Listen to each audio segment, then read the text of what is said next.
So the time is now 9:01 Eastern. The date is May 1st, 2026. I'll call the meeting to order for the City of Keystone Heights Auditor Selection Committee. We have before us an agenda that includes call to order, roll call, public comment, action items 4 and 5, and an adjournment for item 6 on the agenda. Mr. Booth, will you call roll, please? Yes, sir. Councilman Knight. Present. Mr. Gay. Present. Mr. Hatch. Present. Councilman Knight, or Mr. Chair, you have a quorum for the meeting. Thank you. By the way, are you or Mrs. Coleman taking minutes? Yes. Okay. Yes, sir. All right. Do we have any public comments that have been submitted? Just none for the record, Councilman. We just also for the record, this meeting was advertised at some point on Wednesday, I believe, if I got it right. And so we don't have any members of the public in the room if you're watching online, and we have had no written submissions of public comment. Okay. Were these given to the public for review? Mr. Booth, were those advertised as stated? This just the agenda that you see before you. Well, the attachments are not, and we would certainly provide it if anybody was here. And what we'll do when we update and we do the minutes, we'll go ahead and get these attached to the agenda so they are available for public review as well. Okay. All right. If there's no other public comments, I don't see a member of the public present. I'll close that portion of this meeting, public comment. We have under action items a request for proposal review. Do both you, Mr. Gay and Mr. Hatch, do you both have the proposals? Yes. Yes. Okay. And you have the scoring sheet as well for item 5? Correct. Yes. Okay. All right. So let's start with the request for proposal review. Do you want to start with comments on that? Either one? Councilman, if you want me, I can give a quick summary of why we're here real quick and make sure everybody's up to speed. Yeah, why don't we do that? Sure. That'd be just fine. Absolutely. And so back in February, so when the city puts out a request for proposal, what we typically do, we have a purchasing or procurement policy. And so city staff will draft a request for proposal. We'll typically announce that in the newspaper. And for this one in particular, we're talking about an auditor. So once every year, all our books are audited by an auditing firm. And so the city council given guidance to procure a new auditing firm. So we reached out to the town of Orange Park, and asked them for a copy of their most recent request for proposal when they sought an auditor. They provided that to us. We redrafted it into a city request for proposal. We did advertise that in February. We received 2 proposals at the midpoint of March or towards the end of March. We left it open for 1 month. And then we were about to do our typical process, which is city staff doing a review and developing a recommended selected contractor to the city council. Upon that review, I reread the whole document and realized that there was a specific state statute for auditor selection. That state statute requires the formation of an auditor review committee to, now that we know, review and approve the release of the request for proposal, and then also to review and approve a scoring sheet, and then to do that scoring once referrals or proposals come in. And so at that point, over about the last 2 weeks, we've reset. We want to make sure we're in accordance with state statute. And so that's why we're having this first meeting of the Auditor Review Committee. And the first task would be to review that draft, or what was used as an RFP, and that will become a new draft RFP to make any changes that the committee would like before that request for proposal is released to industry. So that brings us up to date as to where we are and why we have these 2 agenda items. I have a question. I was reading the statute, and it says that the audit should be completed within 9 months of the end of the fiscal year. Correct. Are we in compliance with that? So this request for proposal will not be for the audit that is actually ongoing this year. Okay. It will be, and we have plenty of time now, so this grouping will be an audit on the year that we're executing right now, which will begin for fiscal year September 25 to September 26, Gotcha. and then go out for 3 years from that. Thank you.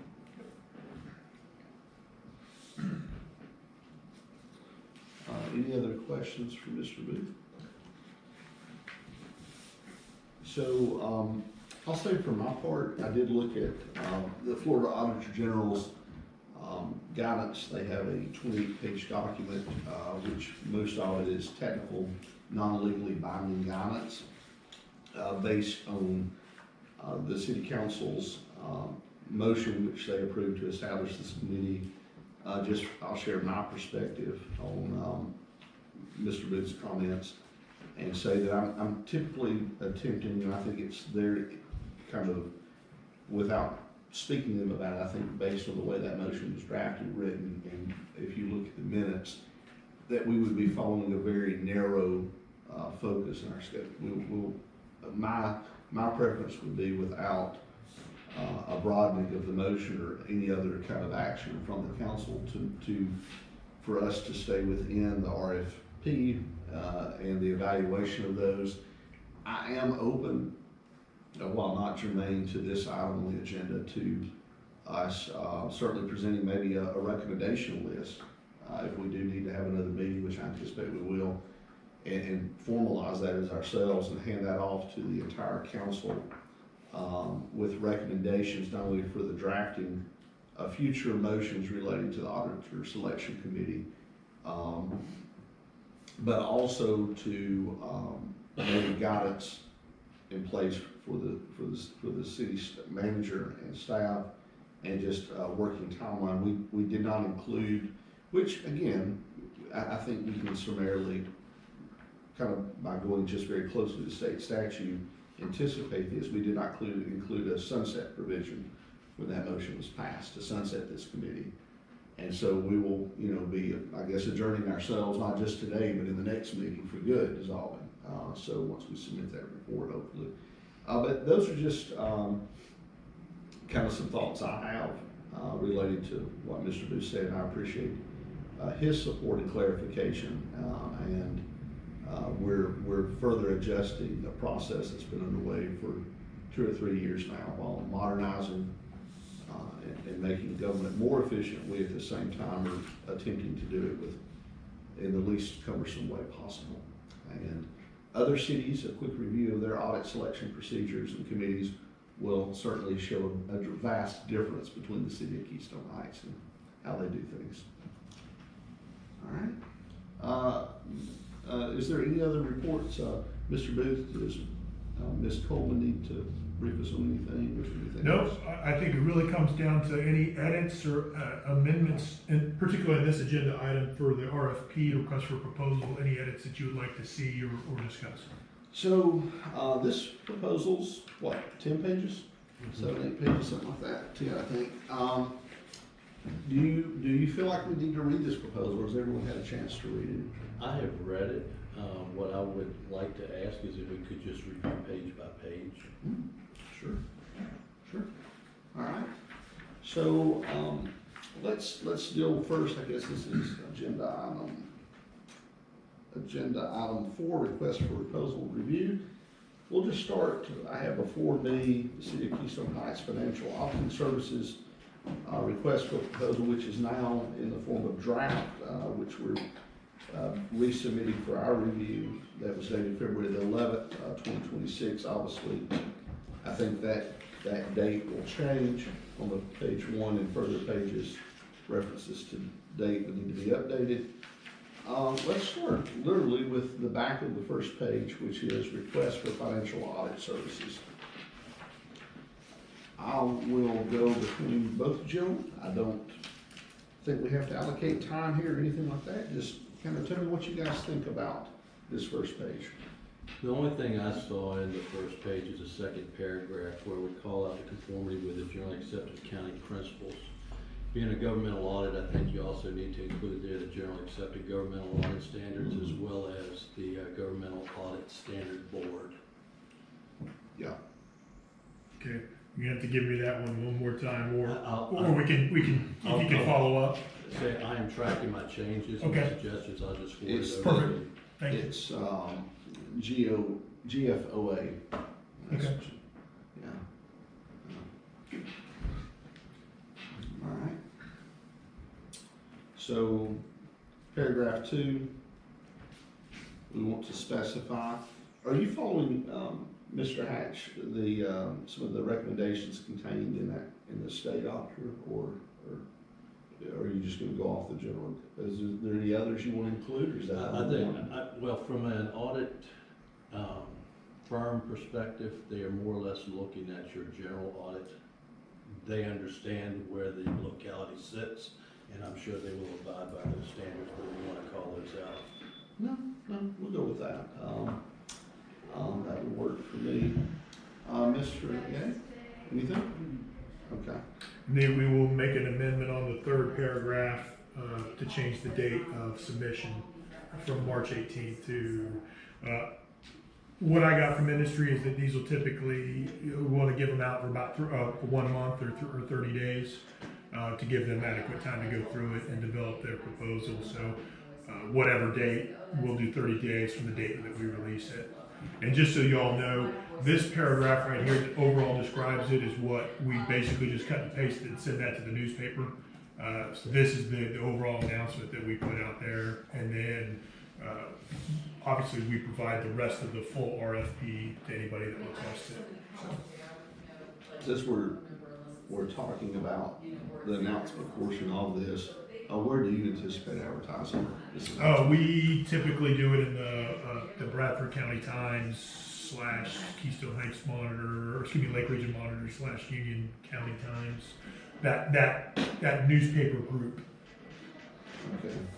Are you wanting, have you attempted, or either do you have any experience using any of the government meeting systems or announcements already? Not recently. The state has one they use. Let me see if I can find it. I made a note of it. And I wonder if we might experiment with that this time and see what happens. I don't want to throw us into chaos, but at the same time, I think it would be cool to have. Now, let me see if I made a note of that one. Throw the net a little wider. Yeah, I would, I mean, how do you feel about that? I think as many as you can get, and as many as we can review, gives us more opportunity to get the right firm in. Yeah, I don't want us to be, I don't want to use that term to describe it. I don't want us to be caught sideways by it at the same time. It would be interesting. I think it's, let me look it up.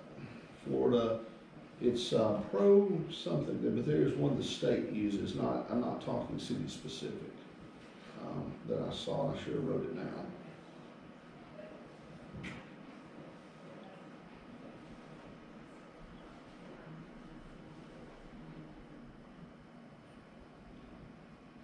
Councilman, while you're looking that up, just so everybody else knows, audit firms that have expressed interest and reached out to us, we will also act proactively, Please. send the RFP to them via email.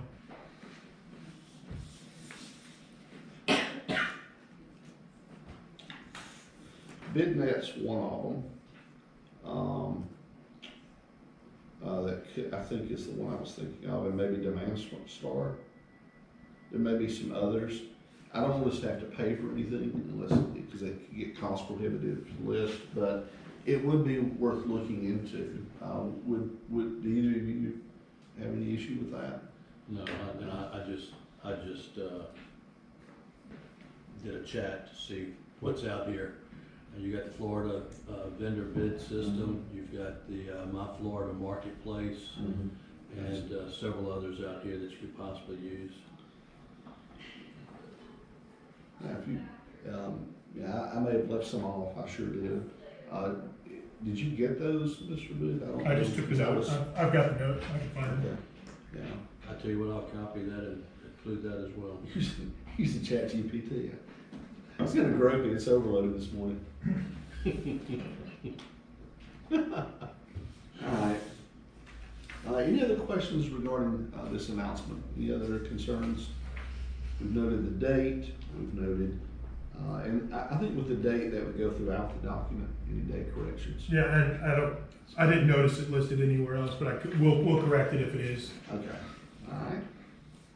So I'm looking now, I guess we would refer to this as page 2. The front of the page contains not only the general information, but also it's the beginning of section B, scope of services.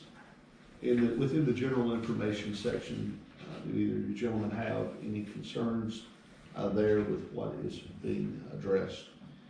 So, Okay. so in item F, again, I carried forward those,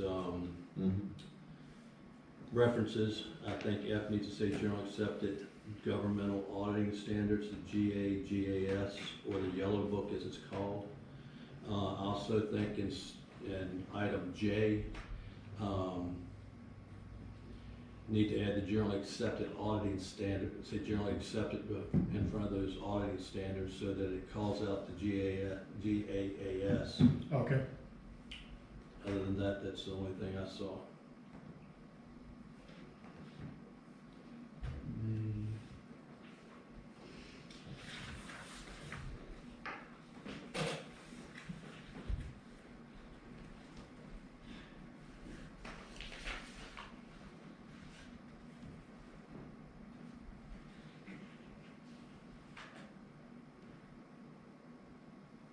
The references to this, Mr. Booth, is some of those standards he's referencing.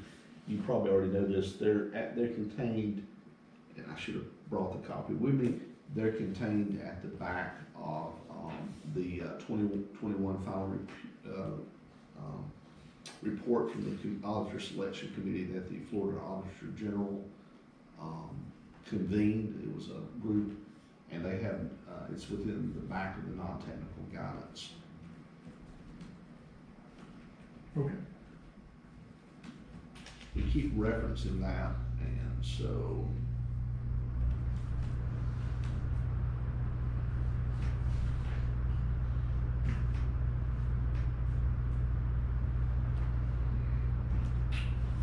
all right, let's turn to the back. Let's take a look at maybe the back of page 2, which would be referenced as page 3 in this list. Do either of you gentlemen see anything beginning with scope of services, continued section K?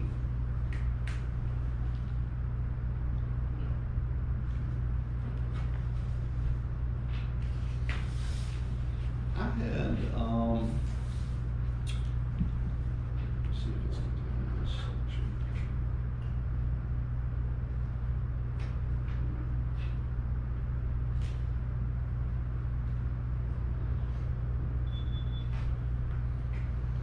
I did make some changes, but they were not, they were just narrative more or less. Okay. But I'll send those over to you all, and y'all can decide whether you want to. Yes, sir. Do you feel like we wanna, is there anything we wanna? No, just the wording. Well, state the wording and it just. So number 4, where it says the firm also agrees to meet individually with the council members after the annual audits are completed and prior to the presenting. I changed that language to say the firm also agrees to meet individually with the council members after the annual audits are completed. It's really changing and prior to the presentation of the audit report. Just wording is all I'm saying. Okay. Okay. And number 6, where it says and amendments adopted in the 1996 amendments, just changing that to its and its 1996 amendments, taking some of the wording out. Item number 7, put the in front of the city's employees. Yep, that's it, yeah. Again, just bear with me. It's all right. That's who I am. What are some of the references that, what you're talking about, the GFOA, you know, it's also referenced sometimes as the Blue Book. And so you may want to, depending on how that terminology goes. Yeah, I appreciate you studying those changes because I think that speaks to another area. And was that in section B, what item again? That was items 4,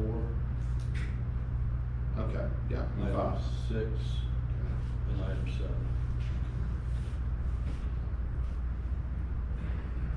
And I have tracking on this document, so you'll see where I've talked about. Mr. Gator, anything there that stands out to you, concerns? Okay. All right, so let's move on to page 4, if everyone's in agreement. Scope of services continued, beginning with number 8. I do have some questions here. So it says, if selected, the auditor agrees to negotiate and execute an audit agreement. Hereafter referred to as contract with the city. This contract is in addition to an annual and multiple year engagement letter required by the auditor, so the auditor's engagement letter. My question is, does one supersede the other if there is a disagreement? If so, you may want to spell out here to clarify. Because the engagement letter sets the scope of work being done by the auditor, their fee schedules, et cetera, et cetera. The contract is gonna spell out, I guess, more of the actual expectations of the city. So if there was a disagreement between the two during the audit engagement, which one would supersede the other? Now, we do need to spell that out, and especially if there's what would really put us in a situation where we're looking at non-performance. We ran really close to that this last go around. So, at least in my mind, I mean, I don't think it was anything illegal, but it was concerning. And it created, from my perspective, a situation where public perception can believe, though there's nothing there, that, it would create that perception where they're behind on their audit. The average person hears that at home, and that's something outside the city staff, something outside of our control, but it allows somebody to create that perception. I want to avoid that. Right, and in most engagement letters you'll have from an audit firm, it will basically state that everything contained within this engagement letter is what we're doing, that there's nothing outside this engagement letter, whereas you all are bringing the contract into play, so. Would you be able to reword that? I think it's as simple as just a sentence. I'll work it with Rich. Okay. It will just put something in there that says that the city contract has supremacy over an engagement letter, but I'll work with Rich. I get it. It makes sense. What if an audit agreement cannot be negotiated with the selector? It's my understanding, I'm sorry, were you directing that to Mr. Hatch, me in general? Just in general? It's my understanding that we would move to the next person. So hopefully we're gonna have 2 or 3 firms that we're gonna be presenting, depends on how we kind of arrive at the final RFP. But we would move to the next item on the next firm on the list at that point. That's my understanding. But there are only 2 right now. Well, two applied to the first RFP, but this action will effectively wipe the slate clean, They're gonna start again. and they would have to reapply. So we know at least 2 audit firms were interested from the previous round. You don't anticipate there being any reason they wouldn't reapply? I don't. I think I would assume both firms would still reapply. We've reached out to them, explained the situation, so. Just tell them as a member of the council. All right. Well, let's be honest, I'm sure it was let's say, what's the right word, lobbying group of the industry that put this system in place, so. They did. Or at least encourage the legislature to put this system in place, so.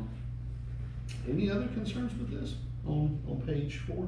I've got a couple. All right, let's go to the next one. So number 9, where it says the city retains the right to approve or reject replacements. Now my comment here is this is an interesting criterion or demand. I'm not sure the auditor will agree that you make decisions on who they place in certain positions on their audit team or on the engagement. leave it in there if you like, but if I was the auditor, I'd say you can't tell me who I can have on my audit team. That takes away independency. You're looking for an independent audit. So just a comment there. Number 10, let me see what I have here. The city expects the auditor to express an opinion on the fair presentation of the basic financial statements in conformity with applicable generally accepted accounting principles. The auditor is also to provide an opinion on the combining and individual non-major fund statements, schedules, et cetera, et cetera. Leave it up to you all, but that's why we're contracting them. That's why we're bringing them in. So I say, not sure the value of this statement as this is an inherent deliverable of the AICPA standards, governmental or general. You basically requested them to comply, and you've already done that in other areas. So recommendation being that last full Strike. sentence is irrelevant, or Just is not strike. needed because it's already covered. Okay, do we have other ones? Not on that page. All right, let's go to, page 11. Excuse me, page 5, pardon me. Scope of services continued, number 12.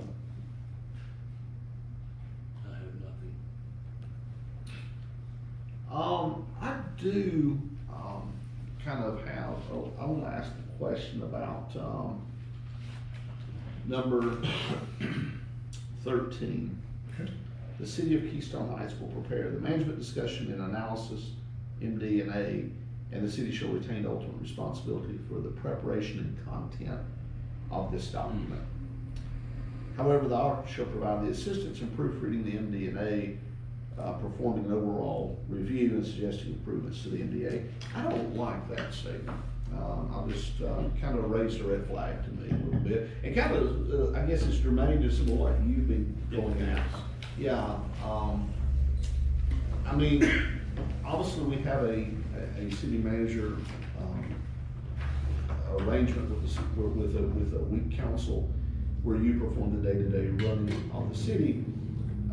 But from my perspective, in this case, I have no problem with them doing a management discussion and analysis with you, but I am concerned about the perception of that. If you're the one preparing the final document, that's like, I mean, and again, nothing against you, but it's almost like it would be asking the Fox to write up a crime scene report at the hen house as to what happened. I mean, I don't know how to say it. I mean, so my preference would be, and there's some places where, an audit firm says we're really not providing. I think there was some verbiage in our last audit, I brought it down here with me, in that audit report. That firm at that time had said, we're really not providing an overall financial analysis, but then at the same time, tongue in cheek in the RFP and in there, you have, in that draft RFP, you have a place where, that could be used as justification, potentially for bonds, et cetera. So from that kind of overall side, that concerns me a little bit. How do you feel about that statement, number 13, Mr. Booth? I'll just tell you from my experience, and I make this statement a lot. There's 5 people at City Hall, and last year when the audit came through, you had a city manager that had a solid month in position, and Tiffany was getting towards a year. I think it was the first time we'd seen a management. Oh, but this was on the CRA result, and so to be perfectly honest, I didn't even know what the heck an M&D was. And when I read it, it appeared that a lawyer had wrote it so that no one could understand it. Yeah. And so what I would say is, in that situation, the audit firm was kind of, I'll be honest, holding staff's hand on, hey, when the audit gets done, management needs to do a management discussion and analysis document, because I didn't know it needed to be done. And so I read through it, and I'll be honest with you, it looks like a letter that lawyers and industry wrote up that your average citizen's never gonna understand, because I didn't understand 90% of it, other than I knew it was a lot of legal terms about audits, and it ran on for 5 pages. So I say all that to say, this is a cover your butt letter of attorneys and auditors that they make you all sign. So yay for the industry, let's just keep them advising us on it, because I don't know that, maybe you will reform this committee to read over that document, because I found it to be of absolutely zero usefulness to the city or the citizens of Keystone Heights, Do to you be feel- perfectly honest. Do you feel like that if you hadn't had that part of that in there, is it your position that you feel like it's a legal requirement that you put together the management discussion analysis? It is, I mean, myself and the mayor sign it, so Okay. it is, and it's really, I mean, another way of describing it is it's basically saying that the city of Keystone Heights followed general financial practices, and comments like that carried on for 5 pages. Okay. And then just the mayor and I sign it. I think the more important document are the city's response letter to the audit. And actually the auditor incorporates our feedback into a separate document. And I thought that's the most important place where the city is responding and saying, yes, you had a finding, in the subsequent, year, because we're looking back at an audit that, the fiscal year was done 9 months before. And we're saying, hey, the city had already made these corrections, or, oh, hey, thank you, we were missing this action, and we are gonna implement your recommendations.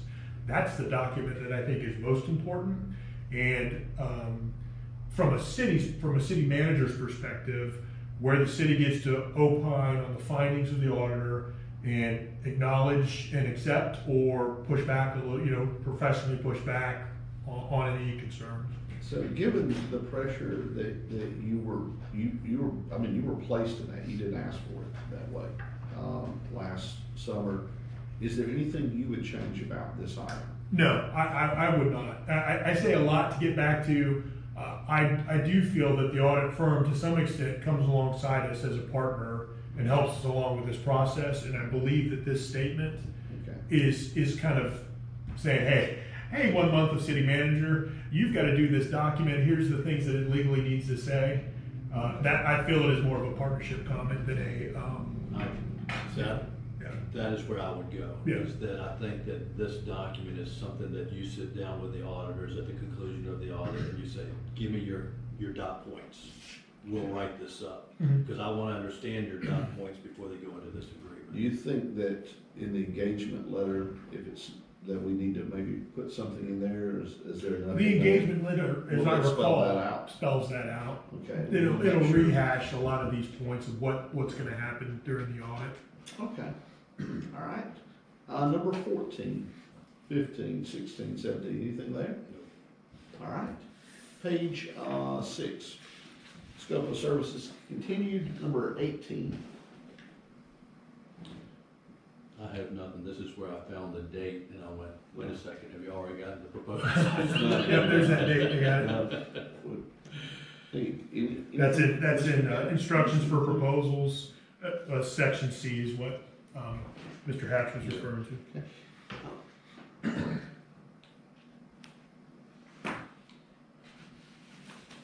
In the way I understood these tabs that follow is this is where you're basically getting your measurement points or your metrics for scoring.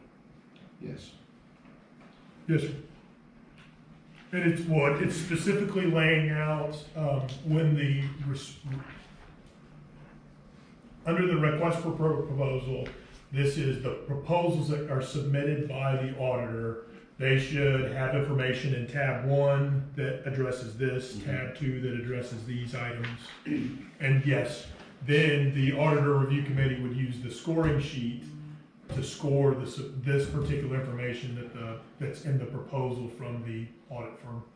I've got to tell you, I did not read through all of these because I got to that date and I said, wait, let me stop. I think I'm doing something I'm not supposed to do. Who's providing the peer review? Where are you referring to? 18. Number 18, okay, so we're going back up on that page. Auditor shall provide the city of Keystone Heights with a copy of each external quality control review, peer review conducted during the time period of the engagement. So the peer review is done by other independent auditing firms over that firm. So periodically, an accounting firm will have a peer accounting firm come in and review their work and give them a review on whether or not they're meeting the standards. Are additional fees assessed? Not to us. This is for their licensure and accreditation. No, but to answer your question, Mr. Gay, when the firm builds their cost in their proposal, whatever cost that they're paying for their peer review, they've built that into the cost. City does not get a bill for that. Correct. Okay. So should we put a time frame on that peer review? Is it typically 3 years? It's been a while, okay, that I've been there, but it's like every 2 or 3 years. Yeah, I think it's within 3 years, possibly. We want to check that. I think we would want to maybe say a peer review conducted within the last 3 years. There can be some overlap there with that. Probably give them flexibility. So what's the language you want, sir? I would propose that maybe, that with a copy of, well, I mean, you say each here, but, so I guess you're expressing there would be at least more than one, but at least, it needs to be at least one external, quality, we could use the word peer review or quality control, we could check the verbiage. We might have to have, Mr. Hatch, you may want to look at that, on that, or I could too, but, or anybody, obviously, for that matter. Again, I'm using ChatGPT while I sit here. Yeah. The AICPA says it's every 3 years. Yeah. So there, I mean, depending on when they have one done, there could be a little overlap. So I don't think that's gonna be overly restrictive if we specify every 3.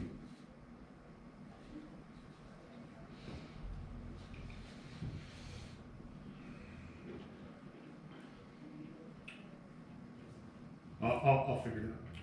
Yeah. 3 years is what we're working with. We might need to adjust the verbiage there. The auditor, not 19, does anybody have any issues with that or any more with 18? No. All right, gentlemen.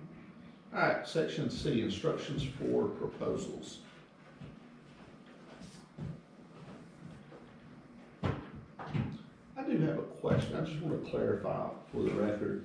We do consistently refer to these documents. Are we referring, it does consistently refer to the fiscal clerk and not finance director. Somewhere I saw the word finance director. Is there overlap there, or is it consistently finance fiscal clerk in this one?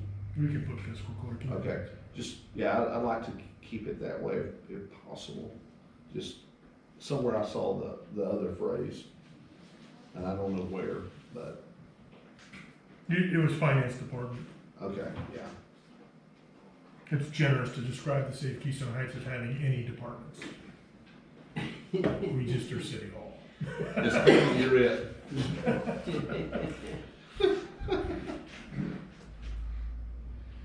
So, I'm down on, I guess, page 7. Are we there yet? Do you have anything on page 6, Mr. Gagnon? Okay. Well, let's go to page 7. So I haven't really read these in depth, so I would ask if you give me the opportunity to read these later, and maybe shoot some things over to everybody. Okay. But in just quickly reading, it looks like in tab 2, we're looking for resumes of the partner, the manager, the senior staff, etc. I think that's great, because I asked on the scoring sheet what were the metrics we were looking for. When you come down to CPEs, the continuing professional education, now I'm trying to see what tab that was under.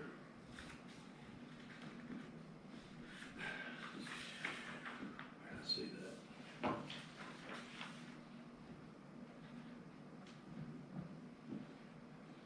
Anyway, so let me just make this statement. The CPEs,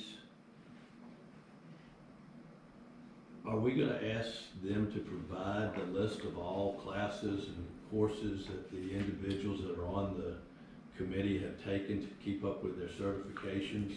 Or are we just gonna ask the audit firm, are you managing the CPs to ensure that they've met the standards? I would prefer that change. I would like to see it that way. Yeah, because we need to put overarching, that shifts the burden to us a little bit, needs to stay with them. Right. And as an audit firm, they should be managing those. Okay. I don't know where I saw that though, so.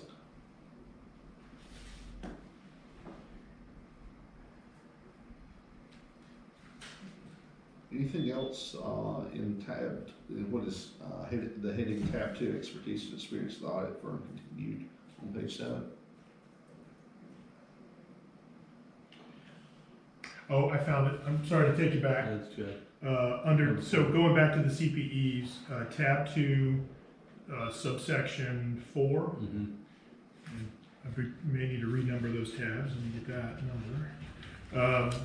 Says, discuss the firm's process of ensuring that all individuals who will be performing audit work have received adequate continuing professional education within the 2 preceding years.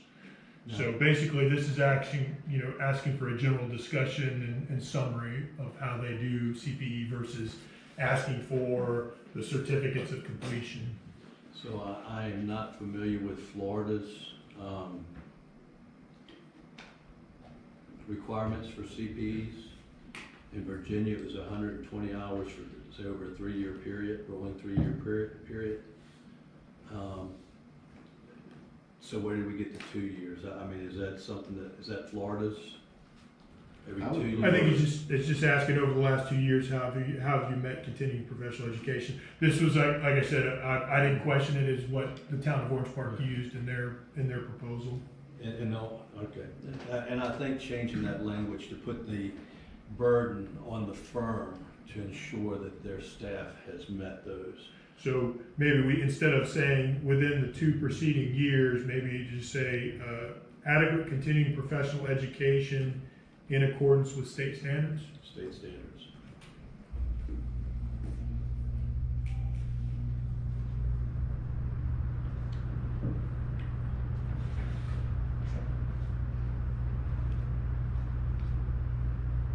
Okay. And state standards are likely a little more restrictive than our verbiage in that Yes. case. And that, again, that maintains the burden with the firm. And if we discover something, that will give the city recourse. Right, if you're sitting there and the individual doesn't understand or can't answer the questions, general questions, I don't think you'll run into a problem. I hope not. If that happens, you'll have to get me out of the Lawrence Boulevard out here. Technical approach, tab 3. Is there anything else on tab 2? We move on.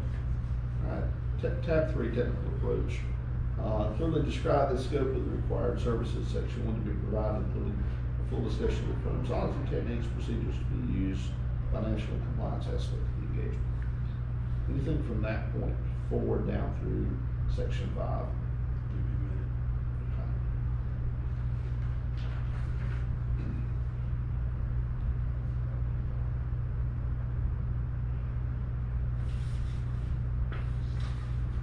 I'm good. One, obviously, when you say please provide a tentative schedule for performing the key phases of the audit, you're anticipating that they would need to meet the deadline by June 30th, in this case, of 2027 filing deadline for Auditor Yes. General. Yes, sir. Okay, and that'll be spelled out in that. It's your intent to spell that out in the engagement letter for them, or do we need to spell that out here? Well, we're asking them to say, knowing that you have to have it in by June 30th, what's your timeline, and describe how they would approach the audit and meet that timeline, I believe is what this is asking. Just kind of the backstory for the reason for me asking Mr. Booth this is that from my perspective and just from an overall public perspective, typically when you look at how we do budgeting in the city, I would like that to be submitted to the state before they really, the legislature's kind of finishing up by summer. We're going into budget approvals by fall. I just think it's nice and clean to have all that in, not have an audit sitting out there. So I really wanna make sure whoever we get, they hold to that deadline. Does as that much as date possible. need to be in here? That's what I'm kinda getting at. And to me, I think more specificity there, if you are looking for it to be done by, Yeah, is better. yeah. Can we put a sentence in there that says, the key phases of audit, with the intended, submission date to the state of Florida, which is, would be, you know, you can word it however you like, but we need to have a sentence in there that, kind of outlines how they would go about this by getting it in by June 30th, 2027. So define getting it in, is it just presenting it to the council, or No, is it so- the final engagement? Is it they're- completed engagement? They would be required to submit to the state of Florida. They can do that electronically, Okay. is my understanding, and ahead of the paper, or they may just, I think, take straight electronic now.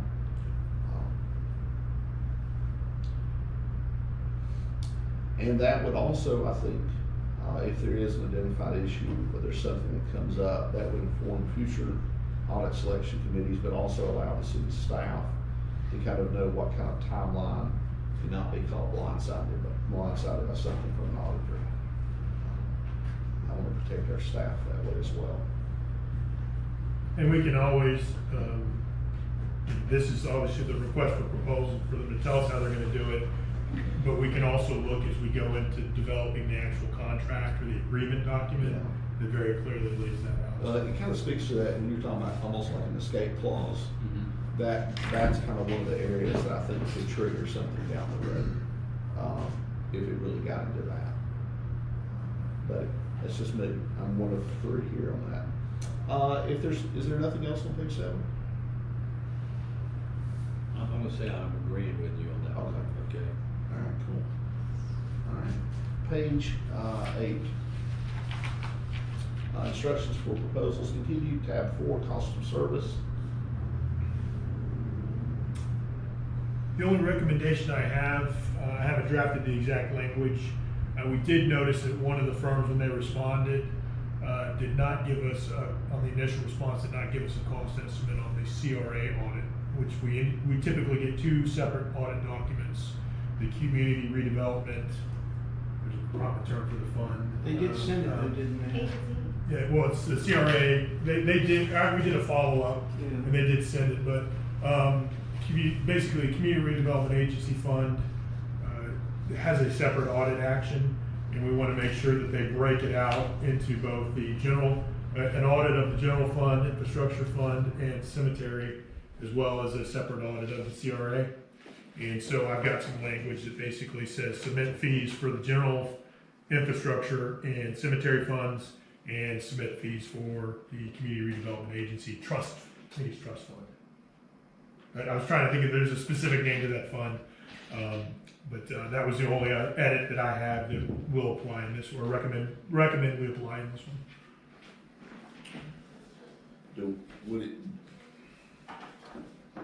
Do you feel like they would be in a position to kind of know what their cost escalation would look like for the next 3 years? I think that they have, yes. Okay. And from the proposal. But I want to ask them. And Councilman, from the proposals we received, both firms, when they built it, did exactly that. They built the first year, which tends to be more expensive because they're building a relationship, they're trying to figure out the city. Yeah. And the level of effort. And so both firms that did bid on the first RFP had a larger cost in the first year, and the 2 subsequent years, it was clear that they figured out what their costs were gonna be and gave different bids for the subsequent 2 years, which were typically a little bit less than the first year by fund. Not with Powell and Jones. Yeah, well, let's not talk specifics, Mr. Gay, just because I'm just talking in generalities. From what I thought, and I apologize, I may be misstating what I remember seeing, but I don't want to talk specific terms because we don't want any perspective that we're doing anything but reissuing it I'm sorry. and getting the firms in. And you don't think you did anything wrong, So but what we could do, maybe in an after action report, if we do submit recommendations, relevant to kind of your concern in those areas, we could either add, I mean, we may need to add something, but I have no problem later on addressing that in the report if the council or preference for the future. But Mr. Gay, maybe what your recollection is that, well, I thought as I recall, there was a large chunk on both of them and then a smaller amount each year, but what you recall is maybe one of the proposals actually increased their costs throughout the year. And I think that goes back to, they are looking at, the real discussion point that Councilman Knight brought up is, are they looking at their cost escalation, increased costs over, every couple of years? And I think the simple answer to that question is yes. They're proposing by year to us, not a lump sum that they lock in for 3 years straight. Yeah, I say what I would expect to see is what you just said, is that first year, the time involved with the audit's gonna be much greater than it is in years 2 and 3. But after you drop that down by 10 or 15% time-wise, then you'll have the inflation cost, the 3 or 4% increase over that discounted time. No. Any other questions, Mr.? However, I can't just say. Well, you don't have to name, we don't have to. Just One- discuss one- generalities. They who shall not be named. One of the audit's proposals, the price went down tremendously for years 2 and 3. Yeah.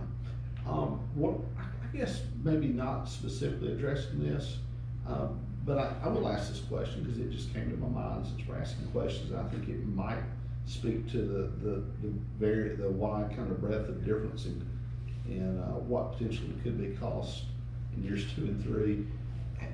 Has it been your experience? I know you're kind of in year 1 of this, but have any of the auditors, the auditing firm that you dealt with, or any kind of dealings, have they said, hey, we think you should be using this software or something to make the process easier? Is there anything or any recommendations? Have they ever said anything to you, or have you asked that question of them? So I'll just say that the current firm, the current firm that's conducting the audit that's ongoing this year, which is an audit of fiscal year 24-25 documents, right? Did come in and spend several days with us, and the auditor did outbrief me at the end with some recommendations on how we should handle an account for petty cash in the process of taking the funds, accounting for them, counting them, getting them deposited and recorded. And the other recommendation was on review of the overall payroll at the end of the payroll, just back checking it. Okay. And so they did, even in the audit before they've even released their results, give us some feedback. And we've made some changes, and I'll let Tiffany make any comments on anything else that she received. I was just wondering from the perspective of kind of, if in this RFP, maybe we need to, I mean, they're doing it with the MD&A a little bit, but maybe that would speak to future, I guess, audit selection processes, to make sure that our software, our systems keep up with where they're trending, so that we kind of keep our costs controlled. We don't, if I'm a firm, you tell me if I'm wrong, but if I looked at somebody and they're using floppy disk somewhere, they're gonna get a different price. Right, yeah, I mean, you get what I'm saying. Say if I walk in and I didn't understand that, that's gonna be one of my first discussions, is that, hey, we gave you a quote on, you having systems in place. Yeah. Floppies are way outdated. I would just be curious to see if we want to include something with that. I mean, it's not really to this specific point, we've probably passed that in this, but it comes up because we're talking about cost escalation. It just tracks to my mind, that's a potential place where, if not in year 2 or 3, but in future years, because obviously, we want to have a good relationship, and if we need to, in 3 years' time or whatever, we would want to, if we wanted to have that, we want to kind of keep the cost controlled. And you've been sitting in the seat, but build that relationship with the auditors and say, let them know that you're open to any recommendations, system-wise, process-wise, internal controls. And normally they'll open up to you, you could do this better if you had this system or made these updates. So, under scope, on page 5, under scope of services, continuing number 16, I think that's probably a place we could insert something if we need to, if we were to revisit that for a moment. Or there may be enough verbiage right there in that I wouldn't think there would be any additional cost to tell us, hey, other cities use X, this makes the audit process Right, easier. and maybe make if you can, put an example there. Yeah. Just, hey, if there's anything we can do differently with our systems, to make your time less on this audit engagement. I'm drafting Yeah, something here. and I do, well, I don't speak for the council, I would anticipate, you know, that there's overall, I would anticipate that I would think most people will be receptive to anything the city staff needs to adequately support something like that. Here's what I drafted real quick, something along the lines of make recommendations for city systems to improve audit efficiency and reduce cost of future audits. Correct. I think it's good. Yeah. Okay. All right, thank you, gentlemen, for revisiting page 5 with me. I did not anticipate that, but it came up. So if we return to page 6, is there anything else in scope of services continued items 18 and 19 on page 6 that stands out in that section? If we move down to instructions for proposals, do you see anything in the general description prior to discussing tabs 1 and 2? General description under instructions for proposal that begins with 3 copies of the proposal should be filed. The date. Okay, date. Yep. All right. Yeah, we had, Councilman, I think we switched back, and we had gone through page 6 already, page 7, and we were making comments on page 8 when we shifted back. All right. I was starting to identify something. Let me get on with it. Pardon me. All right, let's go to page 8 again. We're ready for section D, evaluation procedures.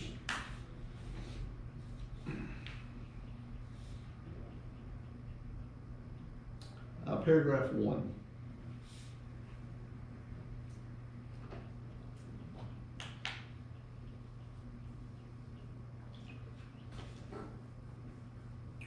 What about paragraph 2? And if I'm moving too fast, stop me. You gentlemen.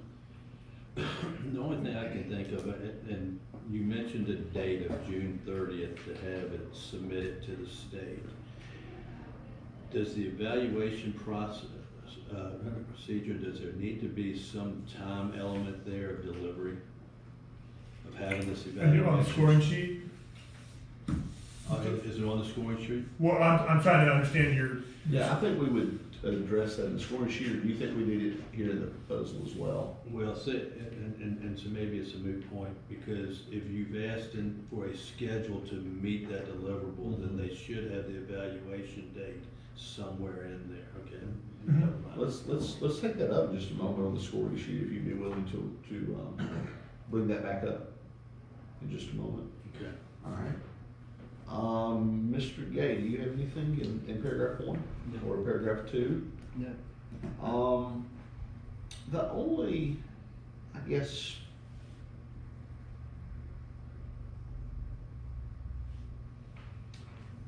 and I don't, I'm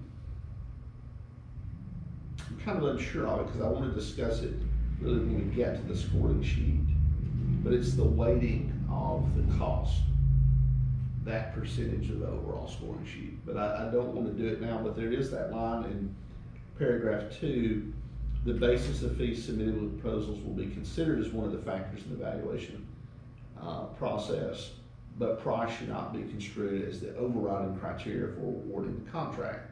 So I'm certainly in agreement that's in that everything from legal guidance to, I mean, you could have price as a criteria, but we're saying it's not. So if we're in agreement with that line statement, then we might need to look carefully at the point basis for the overall scoring sheet when we get to that item on the agenda. And I think that statement's just trying to echo the state statute Yeah. comment. Am I hearing you say instead of being a weighted item, it should be a scored item? Kind of ranking, if you got 10 of them in, you rank it, and so. Well, we're, Part of that point system? yeah, we're giving it 40 there, and when you look at 100, if we have 100 points in the Oh, system, boy. yeah. That So- really puts a lot of weight on price. Yeah, so I'm fine with leaving that in there. I don't have a problem with saying we're not gonna make that the main factor.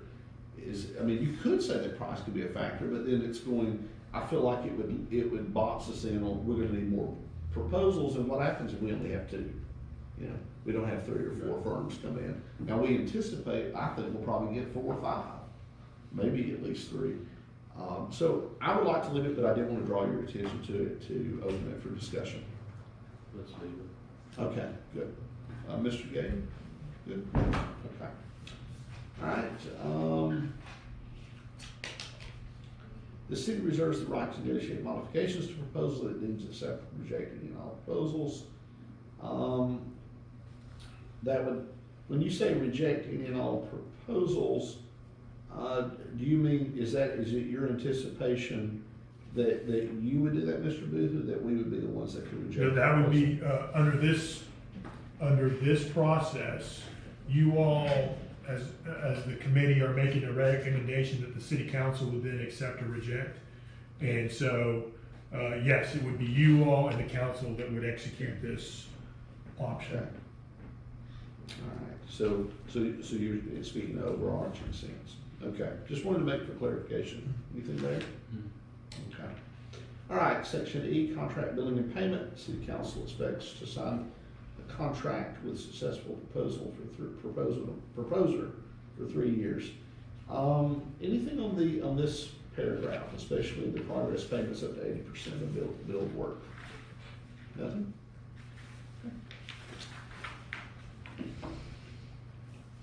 Page 9, if we go to the next page, contract billing and payment continued.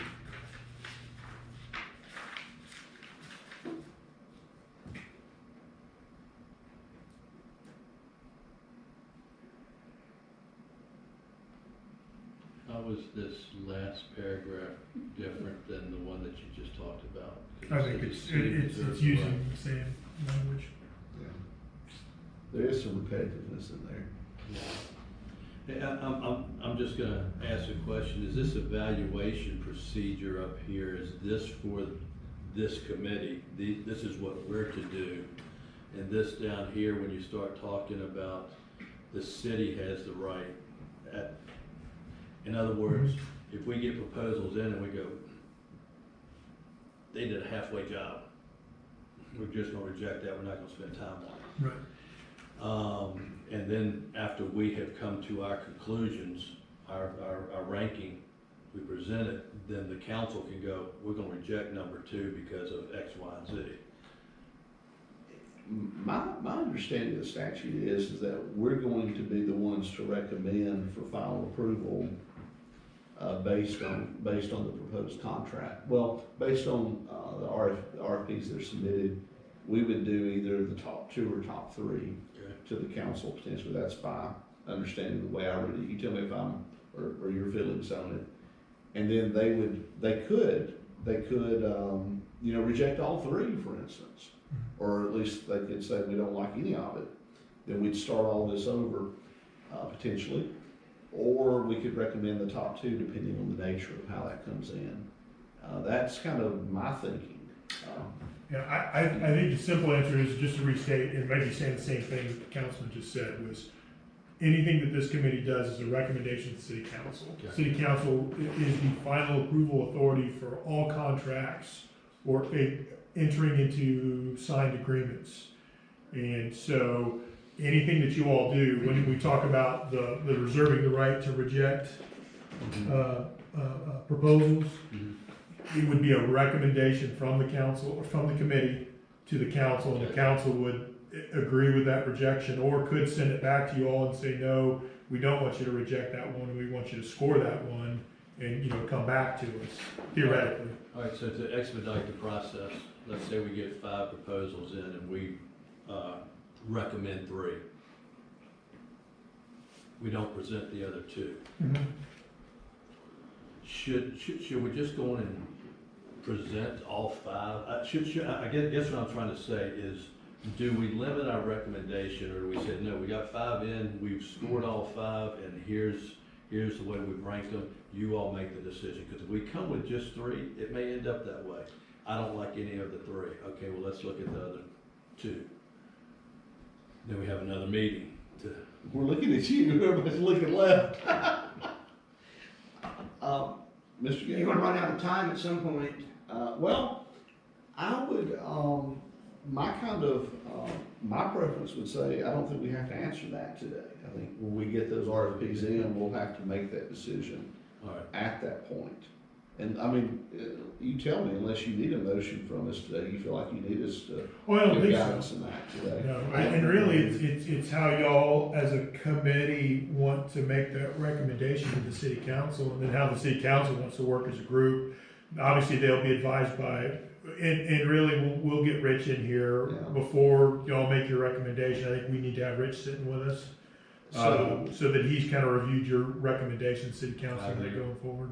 So, my understanding of it, now, asking when it gets to the council, which is kind of what you're also speaking to a little bit, is if they said, if we send 3 up, they're obligated then to start with the top. If we could rank those recommendations. This is our top 1, 2nd, 3rd, and they would have to move down that list before you got to a point where we had to start. I mean, but now, Mr. Commando could certainly at that point, I mean, he can tell us whether or not really that the technical guidance there that's maybe non-binding, but I think that's kind of the understanding of it as I read it. And I think you're because of the committee's review process, generally, you're gonna wanna rely on your scoring grade sheet, and your recommendation would lean back to that scoring grade sheet or the combined scores amongst all 3 of you. And then if you had to use this clause about, rejecting sole responsibility, you would probably define something on why you've decided to reject some of them and not score them or whatever. And Rich would review that to make sure that, and make a recommendation to you on, are you using valid decision principles in that process? But ultimately, legally speaking, I think a lot of this is gonna lean back on what's the scoring sheet say that backs up the recommendation of the committee to the council. I have a question. The scoring sheets, are we to do that individually or will we do that as a group?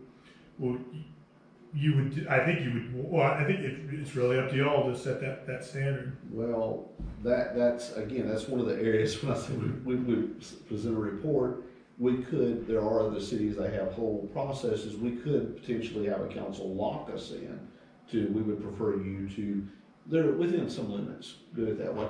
My preference would be us individually look at all of them, score them.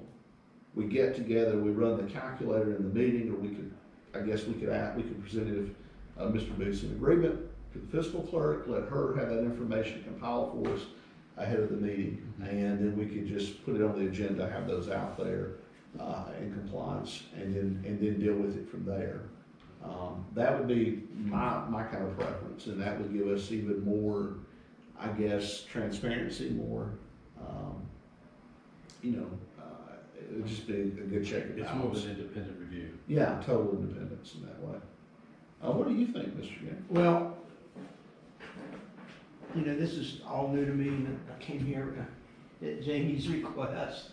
And how do I score? I'm just asking a question. How would one score the ability of personnel? How do I do that as an individual? So, that's a very valid question. Just one moment. Let me stop this chair for a moment. Do we need a motion from us to approve the RFP? As far as, I think we should actually do a motion as amended. Okay. Would you be willing to bring this thought up in just a moment? We'll just Sure. return to you. Okay. I would entertain a motion for approval of the RFP as with the changes that have been addressed today in our meeting. Second. I'll entertain that motion. Someone make that motion. We have a second, but I need a first. I'll make the motion. Second. Okay. Any discussion? All in favor? Aye. Aye. So absolutely. I've been on tea all week. I've been kind of under the weather. I So did that coffee motion this passes- morning to try and Motion return passes stuff. 3-0 as amended. All right. So, action item 5, proposal for scoring review. We were actually directed towards that. I do have a couple of questions, but if it's all right, let's just start right off with Mr. Gay. He was talking about this. Would you, you were talking? Yes,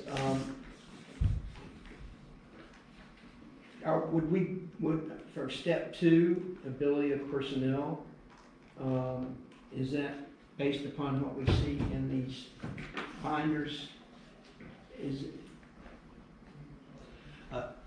I'll tell you, I had a lot of the same questions because I didn't go down to the tabs. And as I was looking at the scoring sheet, one of my concerns was what metric are we using There you go. to assess these? And so as I look at the tabs and I look at what they've been requested, there should be sufficient information in that proposal under each of those tabs to do this. For instance, I looked at what you were looking at, the ability for personnel. And as I looked at that, I said, are we requesting the resumes from the firm on each of the staff members on the audit team? Because we would need to have that to understand their ability, what they've done, their experience, etc. I believe that's part of tab 2, I think, that we've asked for those resumes. One area that I do have some kind of questions as well. Do we want to do anything about peer review in step 1? Make sure that be a mandatory scoring? I think a peer review in step 1 is probably, I mean, after totally understanding what's here now, yeah, I would say the peer review needs to be in that mandatory requirement, because if they haven't had a peer review in the last 3 years, I'm not really sure I want you walking through those doors. Yeah. As far as the independence and the compliance part there for general accounting, is everything good on those abbreviations and acronyms from your perspective? Yes. All right. So move to, if we could. I've got one question though, and again, it comes down to the metric. So if I'm sitting here looking at this, minimum of 7 years governmental and audit experience, Yeah. what am I using as a metric to define and assess that? Is there something I'm You just, know, after having gone through this, I don't necessarily know if we've asked them to show That that. is potentially too restrictive. yeah. I mean, if we're saying 3 years, and that's kind of another, I guess, from my perspective, that's another issue, because that kind of goes to cost overall too, because there are probably some newer firms that are trying to get their foot, some kids coming out of college, et cetera, and they're already working, and our city is within the scope, would be just perfect. And why not do like, say, minimum, I mean, if we're doing peer reviews on 3 years, do we want to change that to 3 years? Or say, I'm sorry. Or do you really even need that if you have peer review here? Because if you got the peer review, now, where you would not have the peer review is what you just said. You have a new auditing firm, some folks that have left an accounting practice and now they're starting their own. They haven't been through that peer review process, but they've only been around as a firm for 2 years or a year. Wow. And they want to walk in. They've got the experience. Individually, they've got the experience. But as a firm, they don't have the experience. And I'll say this, and I don't mean, City of Keystone Heights is the right size for that type of firm to come in. And you probably get a better dollar value from that. Now, you'd be a training ground, so you'd have a lot of questions coming to you that you may not have gotten with the experienced firm that just walked in and said, we've been here, done that. But at least they're hungry. Yeah. What we're saying is we want to apologize in advance. I hear that. January All summer our flowers. questions are gonna come to me. I've already asked you a few myself. Free ice cream. Free ice cream, okay? I showed up here twice knocking on her door. Well, so that begs, I mean, I don't disagree. The statute doesn't say, it doesn't provide a hard line as far as experience. It just says it has to be part of the scoring criteria. But you need to make a decision though, and I call these, step one, I call it screening factors, right? You're screening yes or no, you're gonna accept the proposal. If you wanted to do that, and we wanna take new firms, and I like that idea, you've gotta take the screening factor out of 7 years, which I think we're generally all in agreement, but that peer review within the past 3 years, screening criteria would also eliminate a new firm. That's So right. that's, you also have to be aware of that. Well, but the period, I mean, I guess we could put I mean, wouldn't there be a process? We almost need like a grandfather clause in this, somehow to grandfather in and split that difference. Because experience does have to be a factor, and we make that clear in the RFP. You know, for instance, describe how your personnel, your management, how they're experienced. So if somebody's coming from 20 years experience and they've gone out on their own, hung out the shingle, I get it. Is there a way to maybe strike? I mean, I do like us saying we want you to have audit experience as a mandatory requirement. I think we need to do something different on the years of the verbiage there. Couple things, if they've got a valid CPA license in the state of Florida, one, they've proven their point as they've got the professional expertise. Two, they're meeting, if they've done generally accepted auditing standards, they've practiced under those, except they've done governmental audits before, whether with another firm and starting their own or otherwise, we've captured that. And I guess where I'm going with this, I think I'm agreeing with Mr. Booth, is that maybe peer review doesn't have to be there. Let's focus on their experience in governmental audit and their licensure as a pass-fail. And then come down and put peer review as a weighted, hey, have you been under a peer review? And the new firm's gonna say no, so that's gonna probably give them a little less. We could say, if you are not a new firm with less than 3 years of experience, do you have a peer review? Yeah, we can say that, Yeah. but then you're gonna have some that say yes and some that say no. Is that gonna knock me out of, is that a pass-fail? If you're we would be saying, wouldn't we, at that point, that we would consider someone with less than 3 years as being a new firm, or if you're, at what point does that peer review trigger? After year one, or do they have up to 3 years to They'd have have up to first? 3 years. So then we would say, if you have been in as a new firm, if you're a new firm, and you've been in business over 3 years, do you have a peer review, or are you in the process of having a peer review? And that could be a criteria that then we could discuss and evaluate if needed. And that with grandfather splits the difference, maintains that experience, or is that just too much headache? I really think that the mandatory requirement for step one is, are you a licensed CPA or firm? Are you independent? Say, have you done governmental audits? Do you have that experience? And this no subcontracting and joint, I think that can be. I do want that struck. You want that struck? Well, what do you think? I mean, because did we not rely on some subcontracting in previous years? In this past year, due to the without problems, yeah. Yes, we have had an assignment of the contract away from the primary contracted audit firm. Okay. But I don't necessarily know we should expect that to be a common thing to occur. I mean, we're certainly going to make allowance if something. I mean, there's allowance going to be in an engagement letter for that. I guess it's contingency, but.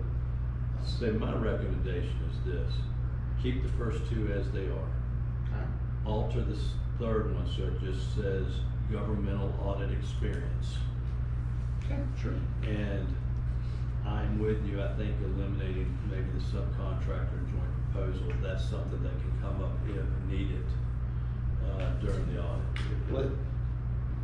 I mean, I don't think that's. Yeah, I mean, You never know what's going to transpire in the future.